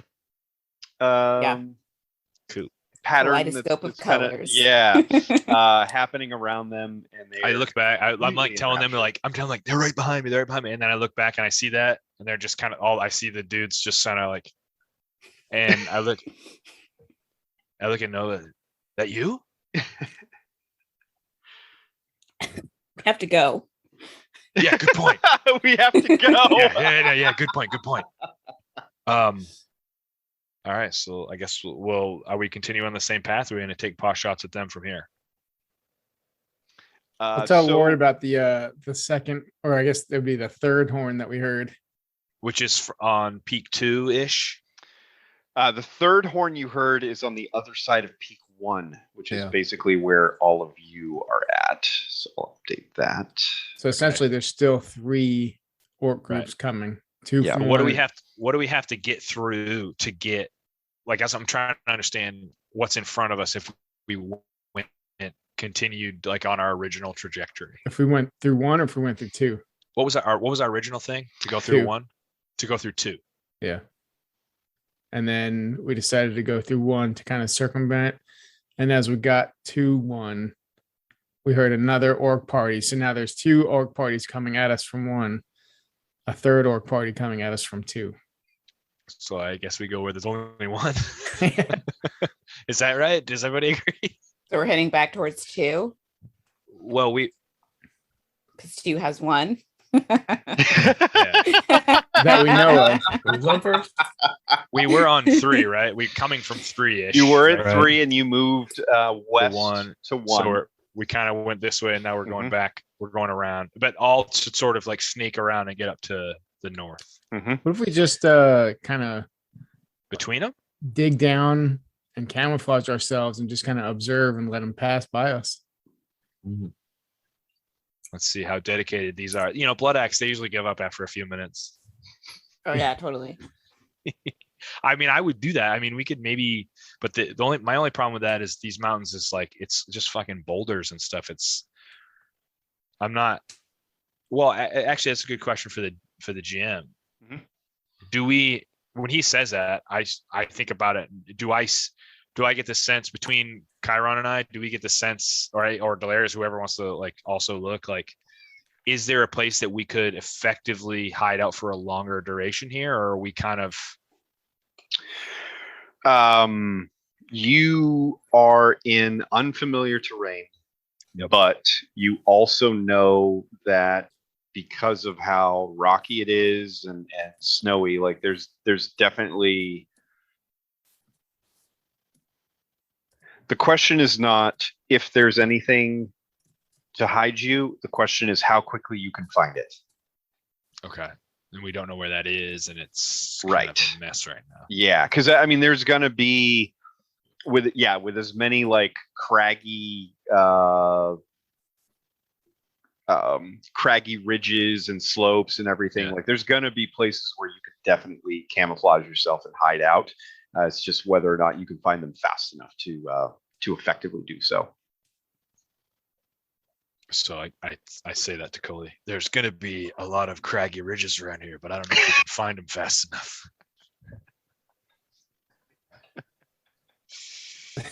So I don't know. That's a great observation. Yeah.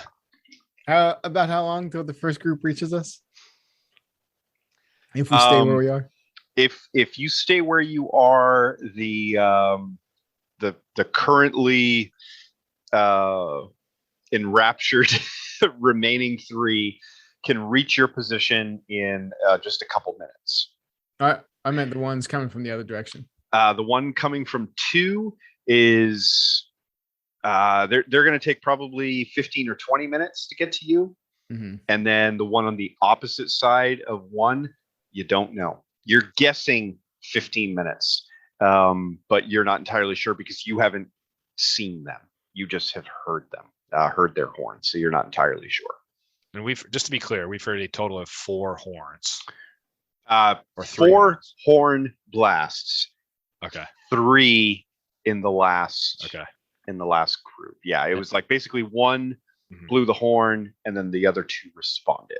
And north towards the Rockwood destination is somewhere between 1 and 2. Straight to 2. It's straight to 2. Yeah, like Oh, so. okay. Yeah. Yep. Yeah. Just I'm glad I asked because I was obviously turned around. Expert ranger here. Yeah, okay, cool. So yeah, then I would petition to go towards just like barrel towards 2. I would say let's just fucking take out whoever we have to and keep going towards 2 and run. And if we get into a situation and we have to find one of those crags, then we'll have to do that. But let's see if we can make progress first. It's going to be tough. We're going to have to engage either. I'm off. I look at Flux and I say, you were talking about killing shit, or I guess I didn't hear that. Never mind. Let me back up.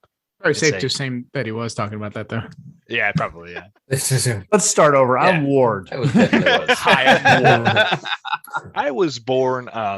So I guess Ward would just say, the sooner we're out of this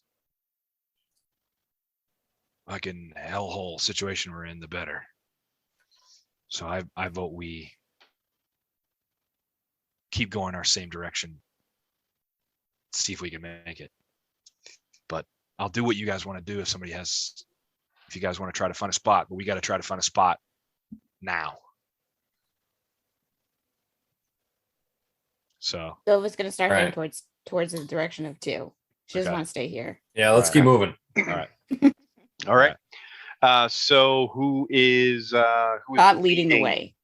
Who's Not leading? the way, but that's her giving her vote of what we should do. Okay. I think that I'll still take up the rear because of so much going on behind us at this point, between the ones coming from 1 and the ones behind us at 3. Mhm. I'll just keep an eye out and have Delyaries, and I assume Delyaries or Chiron leading the way up front. Yeah. So whatever. at this point, because these rolls will matter, Or you want I'm me going to to- have someone will have to roll survival or something else. Whatever's necessary. So yeah, we won't be able to rely on Delyaries' Delyaries' average rolls. stacked average rolls of survival. Well, I'm uh, rolling like shit. That's all I know. So if So somebody wants to roll as- 4 Delyaries, As you start heading back north, so at this point you're kind of heading northeast towards that second grouping of peaks away from the first group, you can hear from below the first group of pursuers kind of like snap out of their hypnosis, and they're kind of looking around, still confused, like not exactly sure what just happened. They're quickly gathering up their gear, climbing out of the snow. They're noticing their dead companion with the arrow still sticking out of his eye, and they one of them just grabs the arrow, yanks it out, and puts it into a quiver, and then starts making his way up. And I'm going to say that is going Relatable. Respect. Let's see. So orc 1, 2, half elf 3, 4, gnome 5, 6. So it's the half elf that just quickly yanks the arrow out. You can see him angrily pull the longbow off of the human's back and just kind of kick the body aside, gather all the supplies off of that corpse as he can, and then he falls in behind the orc and the gnome that are heading up and continuing their pursuit. Okay. All right. So, Chiron, if you're taking the lead, I'll have you roll survival as you try to gain some more ground. 15. Okay, good. So you're able to quickly kind of navigate along this slope. It's taking you further away from the peaks and kind of down into maybe a smaller foothill off of this particular mountain. And you can hear the shouts of the 3 survivors now behind you, kind of closing in. Again, you're having to blaze trail. They're just simply following you. So they're able to make up a lot of that distance pretty quickly. Ward, you can hear them closing in as well. Kalen has kind of flown by and give you a couple warnings for their proximity as well.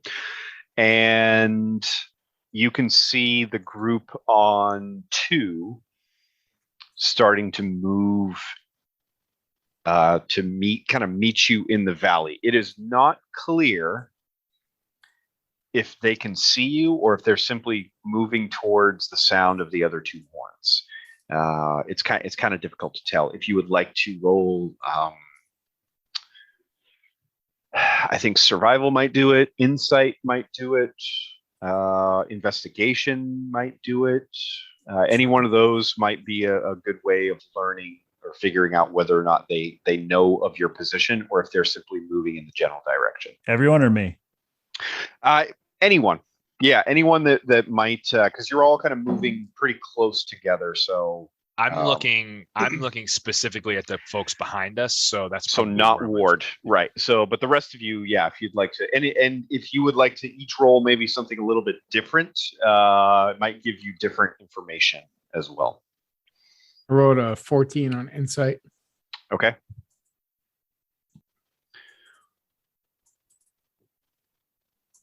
$14 insight. 11 survival. What were our other options for rolling? I think maybe investigation would have been the other one. Okay, I'll give Yep. it a try. Do it. Sorry, I make that an 8 Nope. insight because I forgot I have a level of exhaustion. Oh, that's 7. right. Okay. And a 7 for investigation. Investigation. Yep. We got some good rolls tonight. All right. Yep. And Flux, did you want to roll any of those? I got a 19 investigation. There we There go. you go. Okay, That's what we perfect. needed. All right. So the insight, they're definitely moving towards you. The survival, they're definitely moving towards you. And Nova, your investigation, you're looking at them like, man, they're moving towards us. And Flux, Flux, with your investigation check, you can tell that they are moving towards your general direction. They have not spotted you yet. They know that based off of where the other horns went off, they imagine them triangulating your location, right? So they were kind of basing off of okay, we blasted our horn, we heard here and here, so we know that they're somewhere in the middle here, but they don't know your exact location. All right, so I would recommend to the group that we maybe slow down a little bit, maybe try to stay a little undercover, under the radar, a little bit stealthier. I would So- also, at this point, let's see, who rolled insight? I did. Insight 8. was okay. Koli. So I would say that Flux, with that 19 on your investigation, the other thing that you notice is that this group does not use flares. They don't fire flame arrows or anything like that into the sky like the Blood Axe Clan orcs have done in the past. That was something very common to spot around Kholdim, especially when you were out and about kind of engaging some of those smaller scouting parties and disrupting their own investigations of the city. You could tell when they were being alerted by seeing these arrows. And in fact, I think in at least one combat, you were unable to prevent one of those from being fired. You have not seen any of those with this engagement. Over this, at this point, we're getting close to, maybe like a 40-minute mark, 40 minutes that have gone by. The war horns have been sounded. There have been no additional visual flares or announcements from these groups to let them know. So you might be questioning whether or not this is actually Blood Axe Clan or not. Cool. Is there ever, while they're talking and they're figuring that out, is there a point at which all three of those guys are visible so that I can take a shot at them from behind us? Yes, absolutely. I will give you the option of rolling stealth to set up an ambush, knowing that they're going to be following your trail. You can set up an ambush to try and get a shot. Because I'll tell you what I want to do. That's cool. I like that idea. I want to do a lightning arrow at them to try to hit multiple ones at the same time. Okay. So that needs to be a full shot. So if the only way I can do that is to sort of hide off and get a spot, I'm all for it. Go ahead and roll investigation first. And this is going to be able to spot a choke point or an area where all three would be grouped close together. 22. 22. A good roll. There we go. Yes. So along this path that Chiron has been blazing through the snow, you find a pretty good choke point between two one fallen rock and then a rock face. Okay. And they're going to have to pass through it in close proximity to each other, single file to get through. Okay. So that would be your point.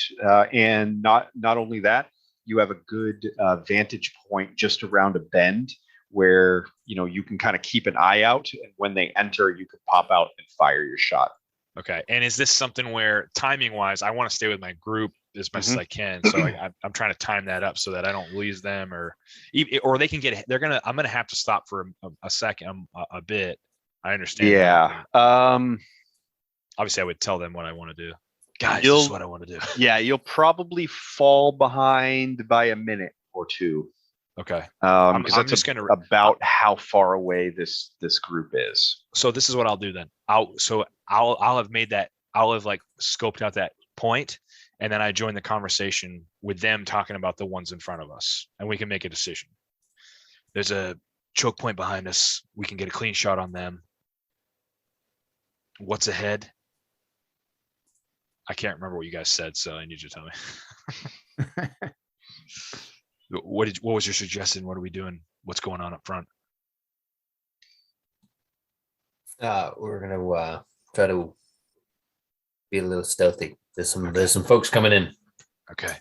They're closing in on us behind. They might not know where we are exactly. So we're gonna I suggest we lay low. Maybe move a little slowly. Keep moving, but let's see if we can get through some of the radar. And I'm gonna come up. I'm there right there, right? Everyone's right there. Yeah, we're all just in a little powwow. Yeah. Whatever you call it. I'm gonna say Ward, there's so much to tell you, but this group is dangerous. They're the Brotherhood of Gnard. I have good reason to believe. And even if you were able to slow them down, we cannot fight them head on. Well, that may be, but they're gaining on us at our current pace. So we're kind of fucked one way or the other. So we need to do something. We either need to move fast, which I don't want to do. I agree with Flux, or we need to take out the people that know where we are behind us or have a good sense of where we are. I totally agree. I understand you're worried, but we have to make a choice one way or the other. What does the group say? I'll do whatever you want. I don't know. There is no good answer.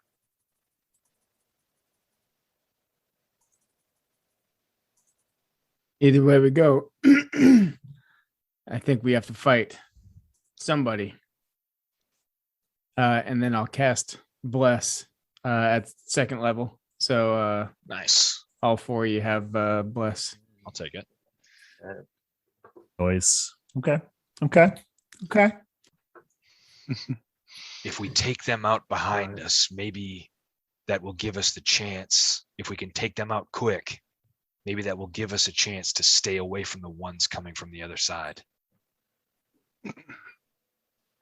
So, and I point to the choke point where they're all going to be in single file right there. Mm-hmm. That being said, I look at Chiron and say, are you able to fight? I will fight if necessary, but the Brotherhood loves tight spaces.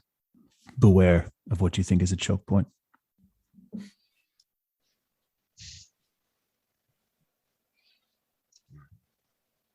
Well, with Chiron on our side, I think we've got a good shot. And so then Chiron says,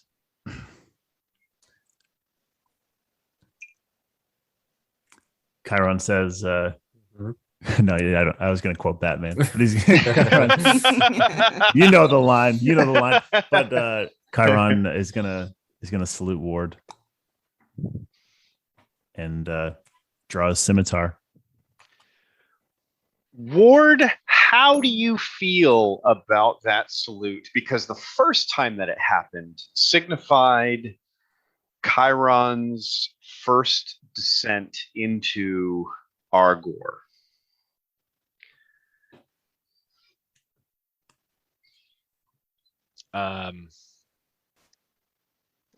It worries me. And I shouldn't say descent. That's transition. Yeah. Please transition. Whenever he does things now, I was actually going to even go a step even before that. Just him pulling out his scimitars worries me. Mm-hmm. Because that is a more of an Argor-y situation. Mm-hmm. I will just, when he does that, I say, stay in control, friend. We are with you. Chiron. Now, the rest of you. We fight the ones behind us, or do we go forward? We don't have time. But the ones Chiron behind. seems to know these Take 'em out. people. I don't know these He people. didn't seem confident. Oh, you said Chiron Chiron. seemed to know these people, and he did not seem confident in our abilities. I saw one get 2 arrows to the face and die like everybody else. And I saw Koli, and I heard Koli just wash 3 of them away off the side of this mountain. You think it's that simple, Ward? No, I don't. But it Sure tells sounds me like it. It tells me they're mortal. Well, if we're gonna die from those 3, and we might as well find out, because we don't get much of a shot against Torlock. Nova can do a gas on the choke point. Yeah, gas him. Chiron, Let's just see how this plays out. Stay in the back. Please. Help us the way Chiron would. I look at Nova and Flux and Koli, and I say, are you ready? Let's find a spot. Okay, let's go. Okay. All right. So you're all setting up for this ambush. Yeah. And at this point, you've only got a few seconds after this conversation to quickly get into position. And you hear the sounds of footsteps on the rocks and the ice and kind of pushing aside the snow. And you hear, hurry, there. They can't be far now. As soon as I hear that, and let's say I retcon that Kaelin will be the signal to unleash hell. Yep. Mm-hmm. So I'll just shoot Kaelin off to help, and I'll say she helps whoever goes first. Okay. All right. So I'll leave it up to you. So Kaelin, you see this raven kind of dip down off of a kind of a small stone that she was perched on, swoops into view, which you know is the signal, and you can all react at once if you would like. And the other thing is, don't worry about Kaelin giving you advantage. You are in an ambush right now, ready to actions to attack. So you all have advantage. They know that you're up ahead, but they don't know that you are right here. Okay. I would have told them though that I'm going to cast lightning arrow or searing darkness. I'll just I'll knock an arrow and I'll fire on the one in the middle, mm-hmm. and whistle a low whistle that only somebody right next to me could hear, and call my lightning arrow down onto it to strike. I assume as the other two or the other three do their thing, like all at the same time. I like that, all at the same time. Yeah, I think like you've had a moment to coordinate this, so I think that's fair. Like we don't need to go in order. So Ward, you fire this arrow and whisper as it kind of I'm imagining like as it passes by your mouth, like as you release that arrow, you're whispering on the fletching. And you see that magic kind of like wrap around the feathers of that fletching, pulling that small little string behind it that starts to rise up into the air to touch the source of your lightning. Chiron, what do you do? Chiron is going to cast Guardian of Nature. Okay. So you're like summoning a physical manifestation of the nature around you.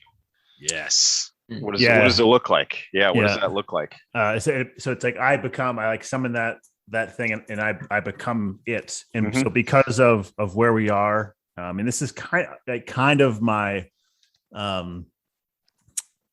like a terrain that I'm very familiar with, right? Because Mm-hmm. I am. Yep. As a Goliath, you are mountain born. I am indeed mountain born. And so I like to think that it's like kind of like a rocky, icy type of figure. So Mm-hmm. I think I just get a little bit bigger. So this is, I want it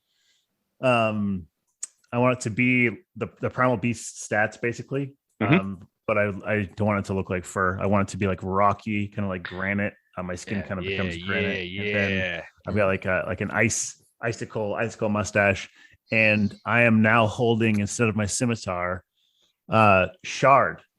I don't know if you remember Shard, the ice dagger. Yeah, I do. Yes. Yeah.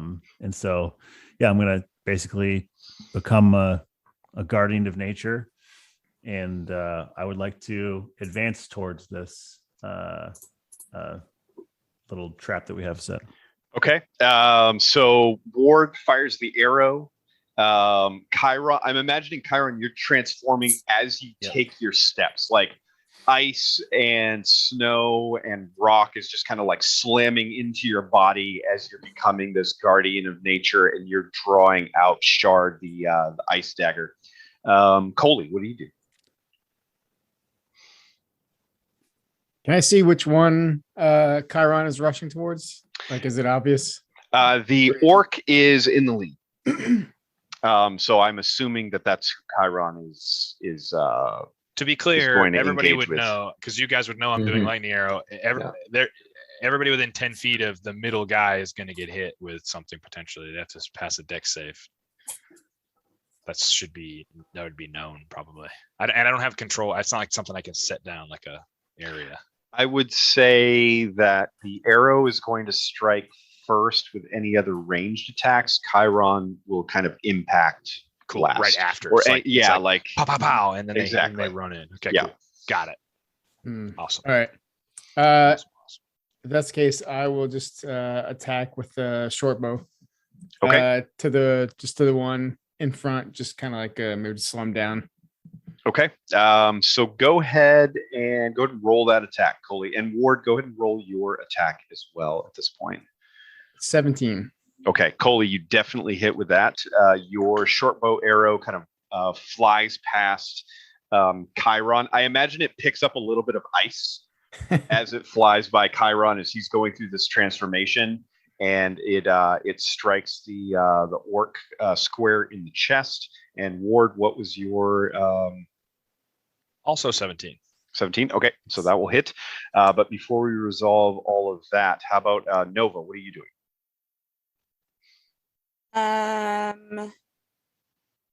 Nova is just going to do an Eldritch Blast. Okay. At the front or middle or last target? Let's go with the middle. Okay. All right. Go ahead and roll that. Natural 20. Nice. Okay. Hell yeah. Beautiful. Whoa. Hell yeah. All right. And so That what? guy's what having is- a bad day. Yeah. What does your Eldritch Blast look like in this moment?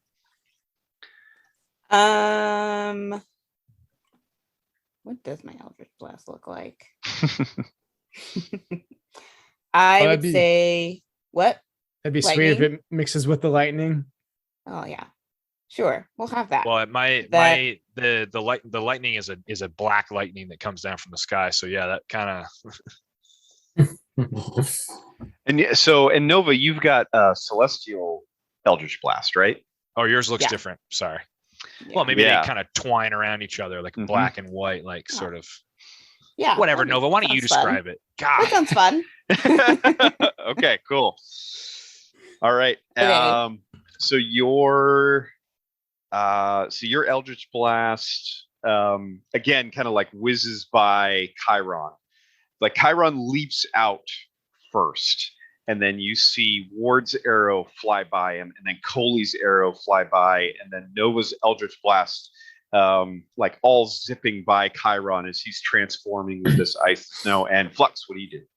Well, since we're totally giving away our position here, I'm gonna go ahead and fucking do a firebolt. All right, Firebolt, I perfect. love it. I love Flux it. is like, I said stealthy. Yeah. Wow, I mean, come on. It's gonna do a pew, pew, pew. If we went stealthy, those people were going to catch up to us. I knew it. I don't think we had Yeah. a choice. All right, Perfect. So go ahead and roll. your attack, Firebolt. all right. That is a 24. Nice. Yeah, Okay. hell yeah. So And- your Firebolt adds, you're getting like the oranges and yellows as it. I'm imagining like the bolt is striking out and starts to look a little bit more like a jagged lightning bolt instead of like a nice clean beam Yeah. of fire Yeah, it's And, all mixing together. I love it. with like a little bit of that smoke like circling and trailing behind it as all of this kind of strikes. And if you would like to roll damage, but all of you hit. So I would like to, I'm just going to kind of go around and I'd like to get each of you to describe a little bit of what this looks like from your attacks perspective. So let's do Koli. You kind of got the first shot with that arrow. What like I kind of already stated it. Feel free to retcon that however you'd like. I don't think anybody attacked the last guy, did they? Nobody attacked the last I was going guy. for the last Yeah. guy. Well, I was. I didn't the specify, two but other guys have to I was make going for the last guy. Okay, so Flux was Okay. attacking the last guy. Yeah. the two other guys have to make dex saves so they get hit with some of my. They get hit with 2d8 lightning damage from me as well. So let's say the 3 are charging in. The first guy gets hit with an arrow, and more out of surprise, just kind of comes to a complete stop, and the other 2 just kind of run right into the back of him, and they kind of all bump into each other, and then that's when all the Perfect. All right. So Love the it, first love it, arrow yeah. kind of like shocks him. He Yeah. kind of, goes rigid. The other 2 kind of bump. And as he starts to fall forward, Ward, your arrow strikes the middle, so orc, Center half guy. elf, and then gnome. It takes up the lead or the rear. So you strike the half elf with your lightning arrow. Describe what that looks like as it. So I see that happen. That arrow flies in. It sort of just outpaces my arrow, which is pretty impressive because I'm, if there's one thing I do, I have, because I know the power of his bow isn't. It's a different bow. It's a different weapon, Mhm. So he fires that shot nice and true, and I let that whistle go, and I see my arrow fly in it. Like you said, that dark energy starts floating around the arrow, and then the black the lightning sort of strikes down on the arrow, hitting the guy in the middle. As they sort of like bump into each other, my arrow hits the middle guy in the chest, and there is a crack, a loud crack in between them that blasts the ground up, that sends like debris sending up around their bodies and sort of blowing them back a little bit, so you can see the whites of their eyes and the light that comes from the fire and the white eldritch blast, or the light eldritch blast, all in the same time. Okay, cool. So they both fail their dexterity saves as well. Hell so yeah. with a 4 and a 10. So yeah. they're going to take the full brunt of that lightning. Nova, what does your Eldritch Blast look like as it strikes amidst this black lightning? I think that it's kind of more of like, so to have the like balance or whatever, it's going to be like a white and goldish light. I think also with rolling the natural 20, Nova also has a little bit of a glow. Hell yeah. Oh, okay, cool. So Yeah, so like yeah. your aura, Hell yeah. matches that of the Eldritch Blast. Hell Yeah. Cool, nice. I love it. All right. And I remind me which one you were targeting. The middle one. The middle one. Okay, so the middle one caught the lightning arrow and the Eldritch Blasts. So Flux, you were targeting the final one through this choke point, the gnome, and you struck. What does your firebolt look like as it hits? I want to say that it's like you said, like starts out as this, perfect cylinder bolt of fire from my hands, and then it kind of disintegrates a little bit around the edges. But as it goes through these other spells, it kind of creates this Venturi effect and kind of sucks in like. Oh, like, nice! Hell Nice. I love it. Love it. So it hits like twice, right? 'Cause Oh, yeah. It's like That's right. it's pulling in behind it. It's like speeding everything up. Mm-hmm. Love it. Excellent. So you just see, Chiron, as like rock and ice start, compounding on your body, you draw this ice blade. You see flashes of shadow along with gold and white and fire, and a simple wooden arrow, but also the crux of causing this accordion effect of energy being compressed. And Chiron, what do you do to attack as you leap into the air in this primal form? Remind me of the ice dagger, just as extra cold damage, right? Is it Yes. So it Okay. gives you +1 to attack, and then it does. I think it was 1d6. Got it. Cold damage, I believe. Yeah. Cool. Okay. Yeah, exactly. Yeah. Yeah, cool. I do like the thing. Okay, Cool, so cool. it's cool, literally. Ice is nice. Schwarzenegger, anyone? So it's a dagger, so it's not huge, right? It's relatively It's so like a short blade. its normal damage is 1d4, right? Yeah, 'Cause it's yeah. small blade. Yeah. But a small blade. So what Chiron is going to do is he kind of like lumbers in this big granite, moving a little bit slower, I imagine, than he may normally, and he just kind of leaps up and then just buries the dagger in the back of the neck of the first one that he sees. And I'm assuming I'm not the killing blow for all of them. So I think combined, basically, this is a killing blow for all three.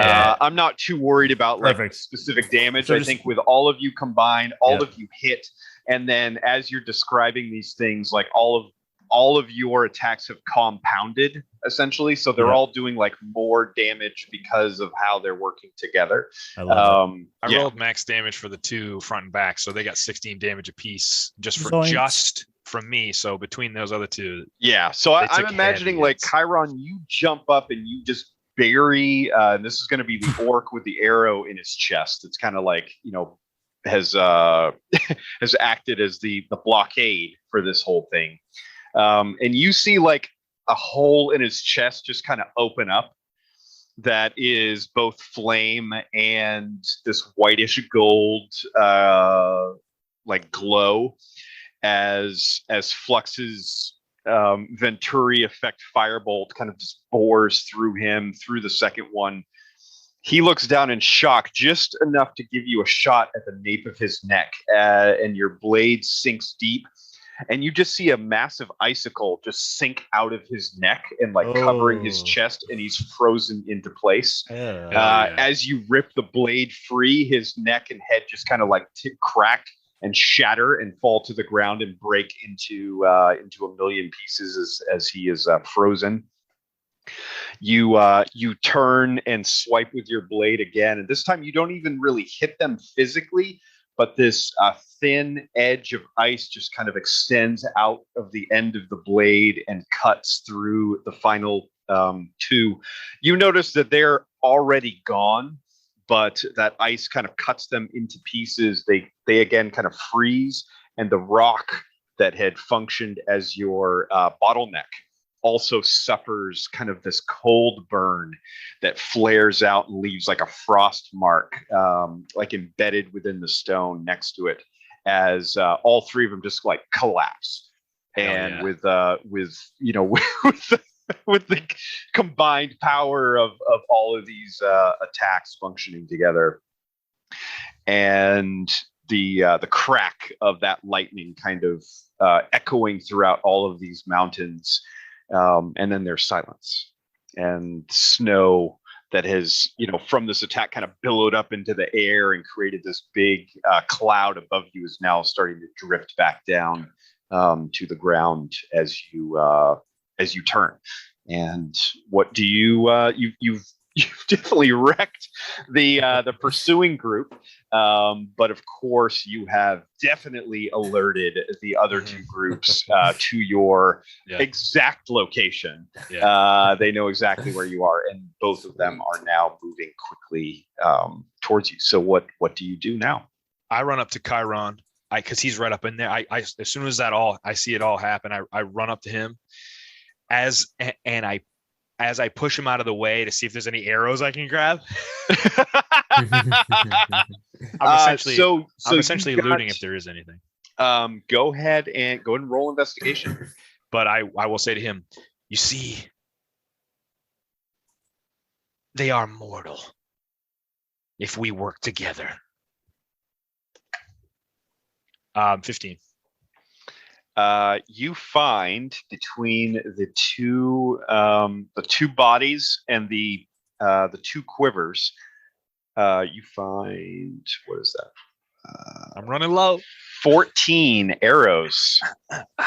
It's probably the biggest find you've had in quite a while. It's been a while since I found something like Sure. that. Hell yeah. Expert ranger. I would like That's right. to investigate the bodies, and I'd like to take a look at this armor specifically. You look at it and immediately know everything you need to know, which is a kind of a black and white mask, very plain outline of a mask, just with eyes and a flat mouth of no emotion, and then a small scar, jagged scar over the from extending from like the edge of the head through the right eye. You know without a doubt that this is the Brotherhood of Gnard, under control by Zook, the card from the land of Gnard. That son of a sucker. The scar on the on the crest. I love it. Oh man, that's good. Okay. How soon until the group from 2 reaches us? So 2, they are definitely going to be double timing it. You've got maybe 10 minutes from your current position. The one coming from the other side of the ridge could be any moment. You don't know. Okay, so we gotta go. Chiron, Yes. are you with us? Yes, but we must leave now. We are still in danger. This is no simple group. This is a horde. And then I'm going to take Shard, and I'm going to cut the crest out of one of the leather armor if I can. Yeah, absolutely. Cool. And I'm going to put it in my pocket.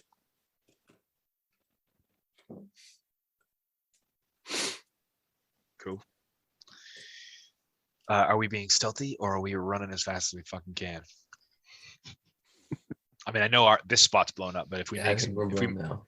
if we get some distance, maybe we can get stealthy. Mhm. I don't know. What do you? I mean, either way, we gotta go, right? Flux is like, yeah, I mean, really, guys? Like, I mean, Flux is kind of like, after that attack, he's shaking his head. It's like, but no, it's kind of worth it. It felt good. Yeah. Looked good. It We're looked just it looked- going. Yeah, I guess. Yeah. Sure. I'll if maybe since the threat behind us, at least for now, is abated, the most immediate threat that at least in view,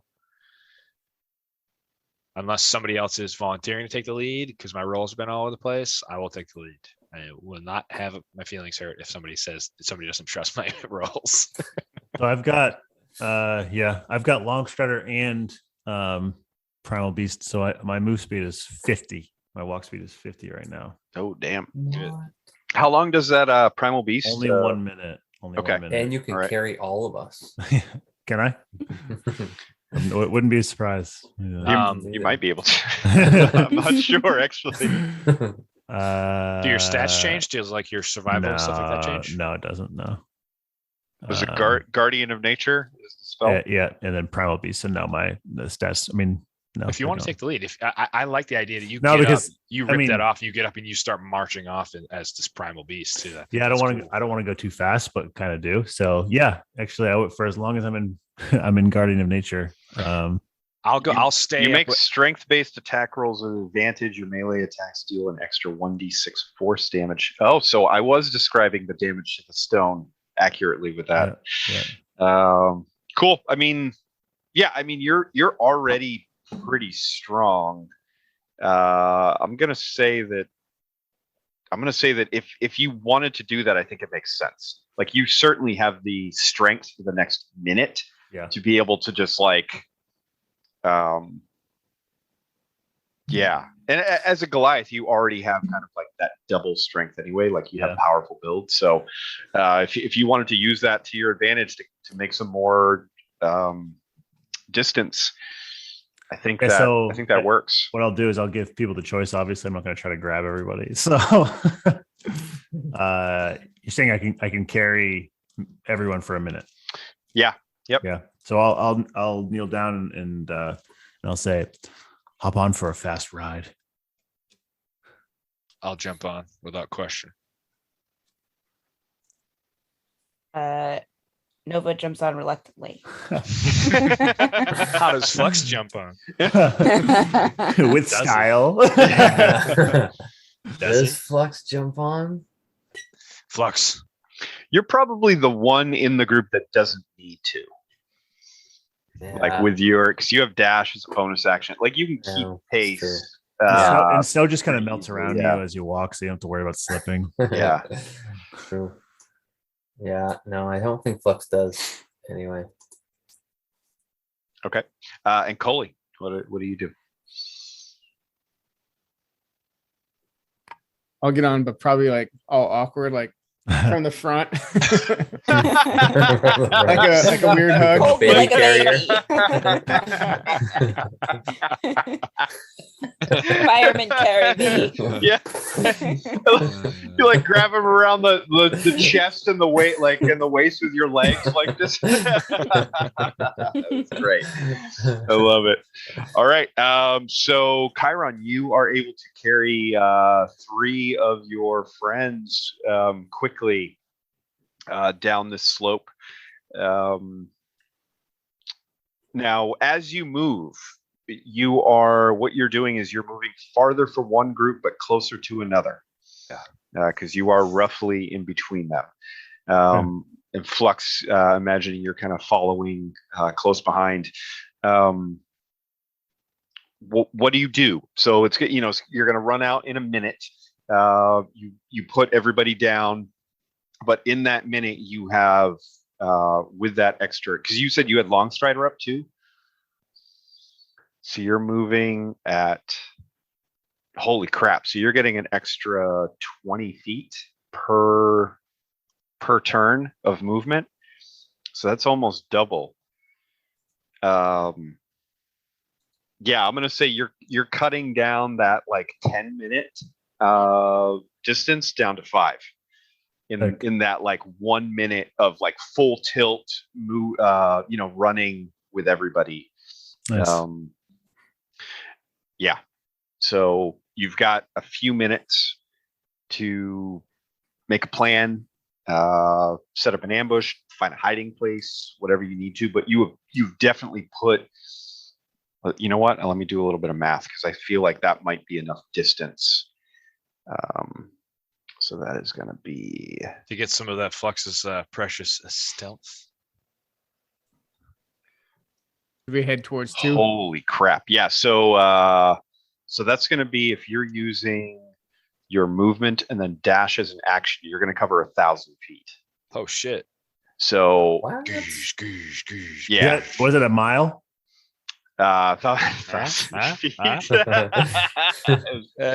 like half my distance on the ball. So I'm going to say you are able to. You've put enough distance in between the noise and damage that you've done to the mountainside from your attacks that if you wanted to hide at this point, there wouldn't be.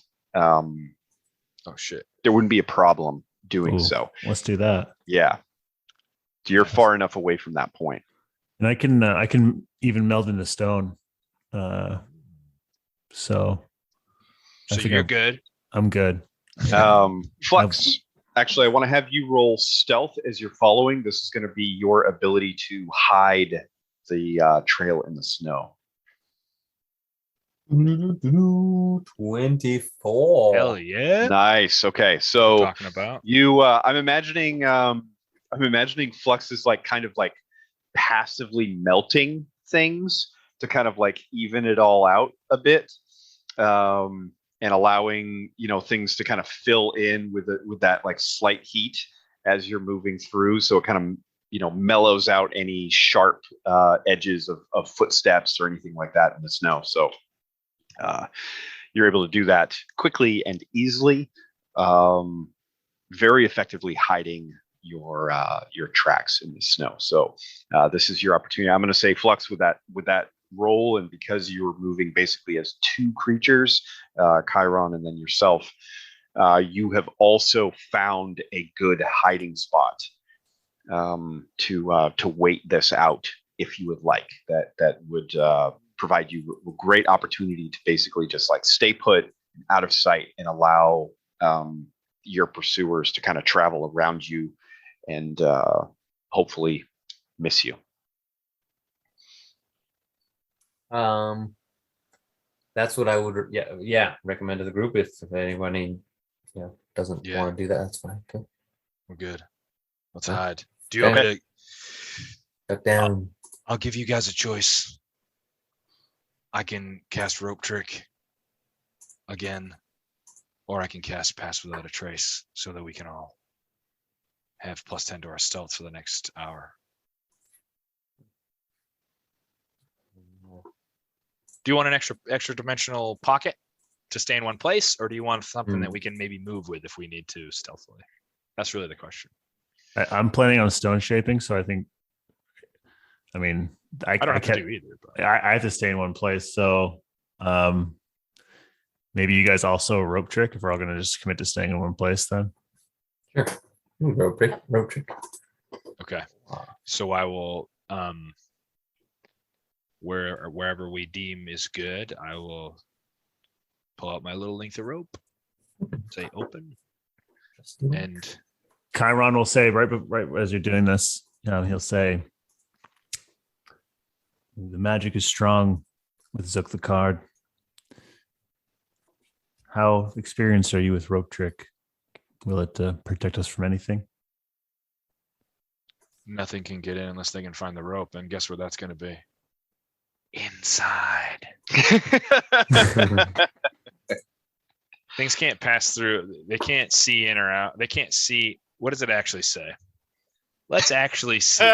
Let us review. It can. The extra dimensional space can be reached by climbing the top of the rope. All right. The rope can be pulled into the space, making it disappear. That makes the rope disappear from the view outside the space. So essentially, it just looks like nothing there if I pull the rope in, which I always assume I do, but I don't always say it. Attacks and spells can't cross through, into, or out of the extra dimensional space, but those inside can see out as if through a 3x5 foot window centered on the rope, which is what I was doing when I was scouting earlier on. Today.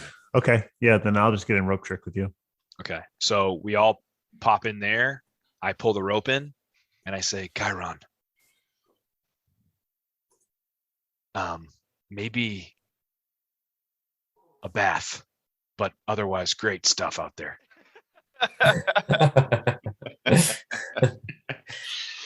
Excellent. So you all climb into the rope trick pocket dimensional space.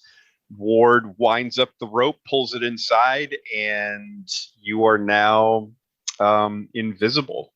It doesn't say they can't hear. Okay, so I just want to note that.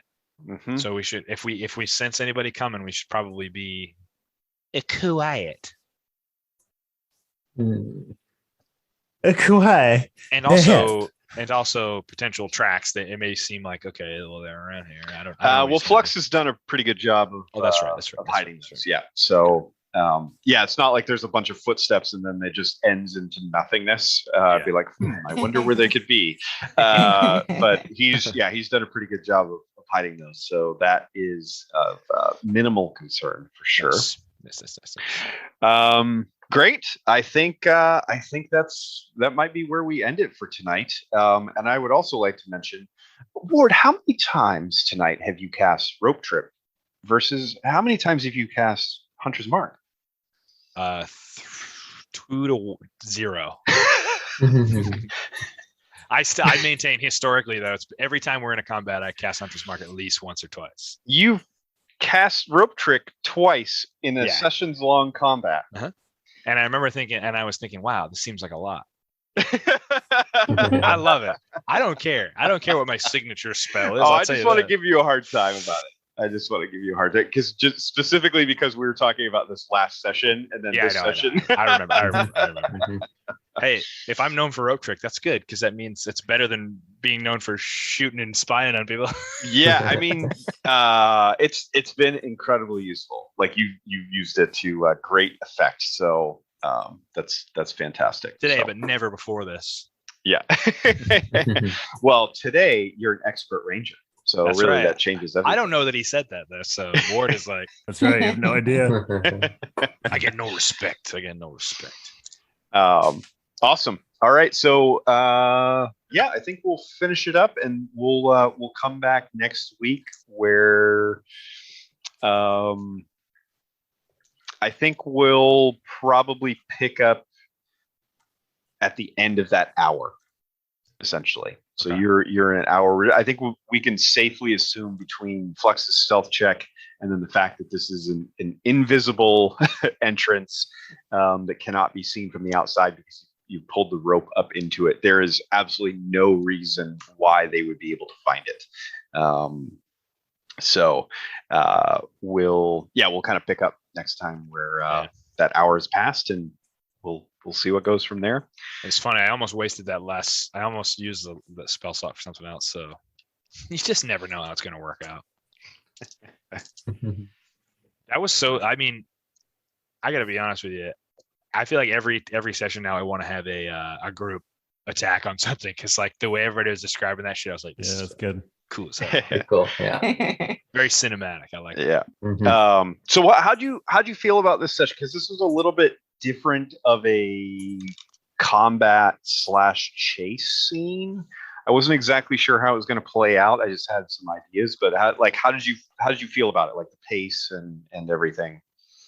Did it work? I guess like It was good. as Yeah. far I as think it worked. Okay. Yeah, I think the only thing that I got lost a couple times on where we were in relation to the other groups, but I think that was just because, I mean, for me, I was like in between where they were, so I was like focused on my own thing for a minute. Right. But that I don't know if that was a function of anything you did. So yeah, no, I thought it was great. Because what are your choices in that situation? It's like straight up combat or like a skill challenge, and I think it was sort of like it was essentially like a long form skill challenge Mhm. in a way. But either way, no, I thought the pace was great, and it felt like we had at a certain point that the decision was like, do we try to stealth and go ahead, but it feels like these people behind us are gonna catch up no matter what. So we were really in this weird situation. It was like, to me, it was really cool because it was like group combat. Like we were Yes. basically all making like combat decisions as a group Yes. versus where normally in Yes. combat, it's kind of individual with some coordination. So that part was really cool. And we were sacrificing some opportunity with every way we went. So that's why it was like hard to be like, are we going to run? Are we going to stay here? Are we going to go this way? Are we going to go that way? So it's like, because it was like whatever thing we did, a different group was going to be aware or more aware or Yeah, it was also cool because of, I think it wasn't like we knew specifically like, oh, this guy's 15 squares away from me. There was a lot of uncertainty with where enemies were, which makes sense given the setting. Right? Exactly. It was like that was kind of more realistic on the That realism. was the big thing that I wanted to get out of this was the very abstract nature of how travel through these peaks would be. Yeah. So like some of it is going to be like, oh, you come around a corner and oh shit, they're right there. And also like you could be 10 feet away, but they can't see you. Yeah. So and being able to use distances to your advantage as well, like being able to, that's cool. With Ward kind of setting up that fake trail and then using the altitude versus everybody else staying on the opposite side and being able to look down that slope, and then Koli with a clutch avalanche, to be able really cool. to set them off of an edge, so that I was hoping to get things like that out of it, and I'm glad you guys like use that to your advantage. I thought that was a lot of fun. And I liked imagining what that looked like too, just like these three getting swept off of the cliff. That was pretty cool. That was just so funny because cool. they all get washed away, and like it's like if you were watching that as a movie, it's like they all get washed away. That one guy's like, huh. Like kind of because they're all assholes, Like, and then he turns around and gets an arrow in the face. And he's, just that beat of time right before he bites it like that. Yeah. But it made me want to do from a like, and I'm sure you would allow this, whatever combat we're in, if Flux and I have like, I'm gonna shoot and you run, you like we coordinate our action, like it makes me think like maybe in even just regular combat, like man, that could be so cool to like push that more from our end as players, because I'm sure the way you DM'd, you're historically like gonna figure out a way that if that works, like okay, that you're gonna reward teamwork is my point. You're gonna if it makes sense. And I feel like this is an example of that. Like I rolled damage for myself. It felt like we didn't have to, just because I wanted to see, because it seemed like I did a lot, just because of this whole or I wanted to see how it's gonna, whatever, just because I wanted to see. But even it just makes me want to do that more as a player. Like think about, if Chiron's over here, like how can we do this in combat? So because I think combat in D&D, or at least how I've played it, it can seem isolated. Your turn seems isolated sometimes, which is I'm usually like having fun figuring out what I'm gonna do, but if I can make it seem cool as shit, because Nova, if your Eldritch Blast was like doing that shit with my lightning arrow, and like that's cool, man. That's if you just visualize that, just like that's cool as shit. Like, and if it has a I love the the Flux with your Venturi effect, like of that fire arrow kind of drawing everything back in behind it, and reinforcing. I had to Google that. I googled Venturi effect. I was like, okay, I get it. Nice. I don't know what that is. Sounds great. Yeah. Yep. Let me just do a little quick search. Yeah. Yeah, that was really cool. I was like, when each of you were doing that, I'm like, all right, well, that's doubling damage. Well, that's tripling damage. Well, that's going to quadruple the damage. And even like Koli with your first initial arrow, like how you described it, I was like, oh man, I mean, that's gonna cause all three of them to be off balance. So I gave them disadvantage on their dexterity save because you disrupted their movement.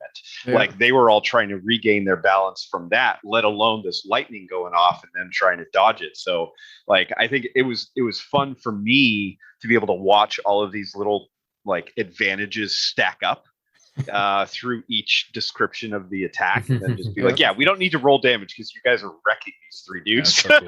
But I wanted to know like what it looks like. I think that was that was cool. So the rope trick lasts for an hour. If we're going to start at the end of that means we'll be starting with a short rest. Yes. Or do you want to play that out? You know what? Usually like people say rope. I one of the reasons it's cool. I don't have a choice. It's a Gloomstalker thing, but people like that spell because it gives you a short rest. Gives you a short rest. Yeah, it gives you a safe little place for but short rest. But if you wanted to play that out next session, that's all cool too. I'm not trying to push that. We're on edge. If we're on edge, like waiting for attackers to come, I don't know if that'd be very restful though. Well, short rest just means you're just not doing anything. I mean, you're just not doing anything extra. Same as a long rest. You can be sitting there whittling your sticks in a long rest. If you want. Hey, that's the GM's discretion. Yeah. So I'll say, maybe we'll start up a little bit before that hour ends. But if nothing happens through that hour, I think a short rest is fine, because all of you are like sitting quietly. It's not like you're in there like doing calisthenics and trying to stay warm or anything, So I think that's reasonable. But hey, if you want to roll a Constitution save to see if you get that, it's on you. I'm not gonna do it unless he makes me. No, I think that's fair though. I was just curious on that. That's all. But cool. Not that it affects me. Actually, it doesn't even affect me. I don't get anything back with a short rest. Yeah, I don't have anything for. Yeah. Some people do. Who gets things back? I mean, I might roll. Warlocks, I mean, Nova Warlocks get everything back after short rest. Yeah. I can roll. We can roll some hit. I'll probably just roll some hit. I think Chiron would get his wild shapes back. Oh shit! Yeah, that'd be cool. Yeah, so that would be useful. Well, we'll see how it plays out. Yeah. All right. Yes, Jeremy. I anytime that was a cool setup. Yes, for sure. Good. Yeah, I wanted to try something a little bit different for this combat because you guys are like mountain range. So, and even more so, it made sense. Like to what Rotor was saying, it made the whole thing was making sense narratively and within the setting and all that stuff too, which is great. And by the way, I really like on the other end of it, outside of all that stuff, Chiron's like, I'm curious to see how Chiron, seeing them die, seeing some damage be taken by them, being a little bit fatalistic about all of the Brotherhood stuff or whatever, however you want to phrase it, or pessimistic about all that or whatever, may not change in whole, but seeing that you can stand up to any part of that, I'm curious. But even still, just like, because you took that little piece of the armor and stuff, I'm very interested in seeing how all that plays out. Can't wait. And to see if Nova, you know Koli our actually give a DM, shit. right? You know our DM, right? Well, Koli and Nova, you trust Chiron now, right? Because you saw Yeah, right. Yeah, totally. Totally. Nova's like, we're best buds now. Nova does a good job. 100%. Nova does a really good job of playing the skeptic. Yeah. Koli seemed to be jumping around the train. Yeah, Koli was just like, oh well, I guess we're good. I did tell you I would trust you. Yeah. Yeah. He Let's said, see. Koli's an interesting guy. He wears a tricorn hat. I mean, he's a different kind of cat, you know. We love it. Love it. Cool. All right, everyone. This was fun. Thank you. Yeah. Yeah. Thanks for jumping on tonight, and we'll see you in a week. Yes, indeed. Sweet. Later, guys. All right, Thanks, everyone. guys. Take it easy. Bye. Bye.